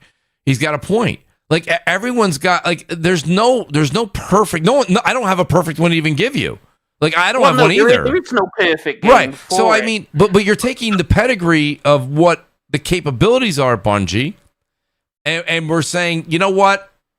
Not looking at that right now. Not looking at that. I'm just going to tell you I'm just saying they could have the highest highs with Marathon, but they could also have the lowest lows with this game. You don't know what Bungie you're going to get. You're going to get the highest high, or you're going to get the. I think you're going to get a little. I think you're going to get a little bit of both. I think they've done a lot better, and I think they did a lot of talking, like in the beginning, and I think they came off maybe a little like overconfident with everything, and I think now they got. Definitely showing the game better, and I think it's very effective. Like even that announcement that they just had, like I think that's I think they're pretty effective like going into this. So I think the game is definitely going to have its polish and stuff because that's what that's what I'm looking forward to because I know that they got the gunplay down and the firefight. That's going to be the thing. It's going to be how the atmosphere works and what the hook is, and they know they're the first ones that talked about the hook. That 30-second loop of gameplay that you want to do. So if they implement their history of what they used to do, and that's what they want to put in there, because that's what they did with Destiny. They got that 30-second hook of gameplay, and they want you to just keep doing it, and that's kind of their MO. That's what they do. So if they have it in this, which I assume they would do, because that's what they do. We'll see how it is. Again, it's going to be very difficult without playing it to know. Right. And I don't know. I haven't played it. I've never played it. Longevity is going to be. Yeah. But. I know what Mooch is saying is like Sage, you can't just take it's all Concord. Oh no, you Concord. But no, you do have to. But one thing I do have to say is that Concord, that thing did happen, and that is like Sony's service game, and it's sort of like you're only as good as your last one. So like they, that was like this last time they did this kind of first person type of shooter thing. But I don't think it's going to get the reception like that. I do think that it's going to get pretty good initial numbers with it. But depending on how long it's going to stay around, that's always a question mark with these online games. The only reason I question it is because I just don't trust Bungie anymore. They need to prove it to me. They ruined you. They pissed you off with and you're fair because if they pissed you off with Destiny 2 content and all those promises and they did you wrong there, like of course you're going to go in with a bias. So the thing for me, I really wasn't big into Destiny 2. I played the campaign. I did a couple of those expansions here and there. It never hooked for me. I never understood the mindless fighting the same friggin' enemies. And when they said go to Mars, and then I did one mission on Mars, and then they said okay, go back to Earth. I'm like, no, I want to stay on Mars, bitch. Like, why am I going back to Earth for some grabbing some crap? Hey, well, actually, Jez, you'll be happy to know you can't go to Mars anyway because they took that away from you. There you go. See? But that's another thing. You can't even go to Mars anymore, even though you paid for the expansion. Well, there was nothing in the fucking Mars, planet. There was nothing there. You fought on that temple, and then you clicked on the things to go to Earth. So another genius design by Bungie. And you find the same friggin' enemies, dude. I hate to love Bungie, but at the same time, like Destiny I don't trust them. I think that hate love is probably 80-20 in the hate category. That's maybe. Well, just a bit. I mean, to be fair though, if they give you a whole explorable planet with stuff to do on it, and then they turn around and say you can't have that content anymore, even though you paid for it. I think that's kind of a dick move. That is some bullshit. I agree. Yeah. Hey guys, listen. I don't mean to cut it short, but I have to get up at 5 a.m. I can't let this one can't go 4 hours. I apologize, guys. I told the guys ahead of time. Go buy some salt. I gotta buy some salt. We got a big storm coming, guys. We snowed in. Yeah, we're. I do want to say thanks to you guys. You guys are awesome. The panel's amazing. The chat's amazing. Glinster, just so you know, I did see what you wrote there, and we did answer it. 2026 game most likely to be lengthy delayed. We talked about that when Mag was here. So shout out to Glinzer. Shout out to all you guys for the super chats. I appreciate it. I will be back on Twitch on Monday night. I'm going to go through this phenomenal panel. Let me say thank you to these guys. We did go 3 hours. I wanted to go 2 hours. We did 3. I've got to get up in literally like 6 hours. I'm going to be dead, and I got to pack and everything else. Let me go in reverse order and say, Jez, thanks for being here, buddy. I really do appreciate it. You made the show fantastic. It's always great to have you here. Let people know where they can find you, and thanks for joining us tonight on Crossfire, buddy. Oh, sure, no problem, man. Thank you. Yeah, it was a crazy day. I'm glad I caught up with some of the topics, but yeah, I have to go watch that stuff again. But thank you for the invite. Awesome discussion, having everybody on here. It's great. Just at the end of the day, of a crazy day at work, just to talk about all the games. And what's good too is I'm glad the news is stuff, because the first couple of weeks of January were just I know. I was like cross-eyed, dude. I was like, gaming, whoa. I'm like, what's going on? And I'm so happy, like, finally we got the news coming, the marathon release, the Xbox. Oh yeah, we're opening up now. Now it's coming, yeah. I have to say, kudos to Xbox. Like, I'm glad that they're delivering on good shows, like at least showing some good stuff. That's right. Looks very good. It's all about delivery. So hopefully they hit the stick the landing. They look good. That's right. That's right. They got to hit the landing. So we'll look forward to that. But I think this year is going to be a great year, and it's a good thing to complain about when things are going to come out. Like, oh, when's this going to come? How can we fix all this in there and stuff like that? Because that means it's a good year of gaming, rather than going, we don't know about anything coming out this year, but we got tons of stuff this year. So it's going to be an exciting year. So hit that like button. Yes, sir. You can find me over at the Gaming Grindhouse, Jez7780 GMG. Do shows on Monday nights, and throughout the week, I'm also do some funny music and gaming grinds where I podcast while I game. So check me out over there, and hit that like button. And thank you again, everybody, and Happy New Year to the Moochaholics. That's right. Yes, the Mooch Maniacs. Absolutely, buddy. I appreciate it. One more week. That's it. It's after next week. That's it. That's right. Like, what the hell's the snow? Yeah, you can't say it anymore after that. That's right. Jez, shout out to you, buddy. Appreciate everything you do. Guys, go over and check out Jez's channel. It's fantastic. He literally has content every single night over there. He said Monday, but it's not Monday. It's Monday through Saturday. He only takes Sundays off. So shout out to Jez, man. Guy's got rechargeable batteries. I love it. Shout out to you, Jez. Outstanding work. The great Death Singer. Happy birthday, buddy. Great to have you here. Happy birthday to Death Singer, too. Really glad that Death Singer could have joined us on his birthday. I was a little scared. He's going to be like, I can't make it tonight. I was like, no, we got to have Death Singer for these topics. Death Singer, I hope you enjoy the rest of this evening. For you, the morning. And I hope the family's still going to take you out for a fantastic breakfast, as you deserve. If you were in New York, a treat would be on me, buddy. But Death Singer, let people know where they can find you. And thanks again, and happy birthday, buddy. Oh, thank you very much. Yeah, no, it's like I don't generally do big breakfast anyway, and it's That's like smart. I already had the quiet meal with the family friends, Mm-hmm. Just and as I said, I haven't been like I stopped drinking when I was 24. The club life is no longer for me, so I'm not going out partying all night. That's right. So of course I'm going to be here for the podcast, because I'm like, well, there's not much to do at like midnight. Yeah, it's a good point. Very good point. So it's not like I'm going out partying or something. So it's always a great time to be here. Great panel, great topics, and it's going to be a fantastic year for gaming. It really is. It really is. Death Trainer, thank you so much. And I'm looking forward to talking games this year with you, buddy. The great Nib, everybody, you guys know. I'm going to plug him first and foremost. If you're not watching him over and reading what he's writing over on X, you're missing out. That's all I'm going to say. Nib, always great to have you, buddy. I'm sorry that I cut the show an hour short. We usually go 4. So, Nib, I will make it up to you next week, I promise. But, Nib, let people know where they can find you, buddy. And great discussion. Great back and forth tonight. Yeah, just X. I appreciate it. It's always a good discussion. Yeah, just on X, NIB95_. Again, if you do not like long tweets, do not follow me. I love it. When you read an X tweet for most people, coloring books and form videos, and it says show more. Nib, when yours says show more, I love it, because then a scroll bar appears. It's fantastic. I absolutely love it. Although I have been doing some short tweets. You have. Listen, I don't want to say disappointed, but like I'm not used to that. Like I'll be sitting there and I'm like, oh, this is gonna be good. Because you'll start out with something factual. I know there's a chart on the bottom to come, so I'm always usually pretty excited about it. But Nib, no, let people know they can find it. I didn't mean to interrupt you. Oh, no, it's fine. Just NIB95_. But yeah. Well, I appreciate you being here, Nib. Thank you so much. Like I say, I'll make it up to you next week, buddy. I appreciate everybody that's here. Great chat. You guys are all fantastic. Great discussion going on in the chat. Please, guys, do share this out with people. If you're not subscribed to the channel or you're not following me over on Twitch, please go over and do that. We're going to be playing a lot more than even Arc Raiders. We're going to be playing some more. We've got Resident Evil. We will be playing Marathon. We will be playing other games.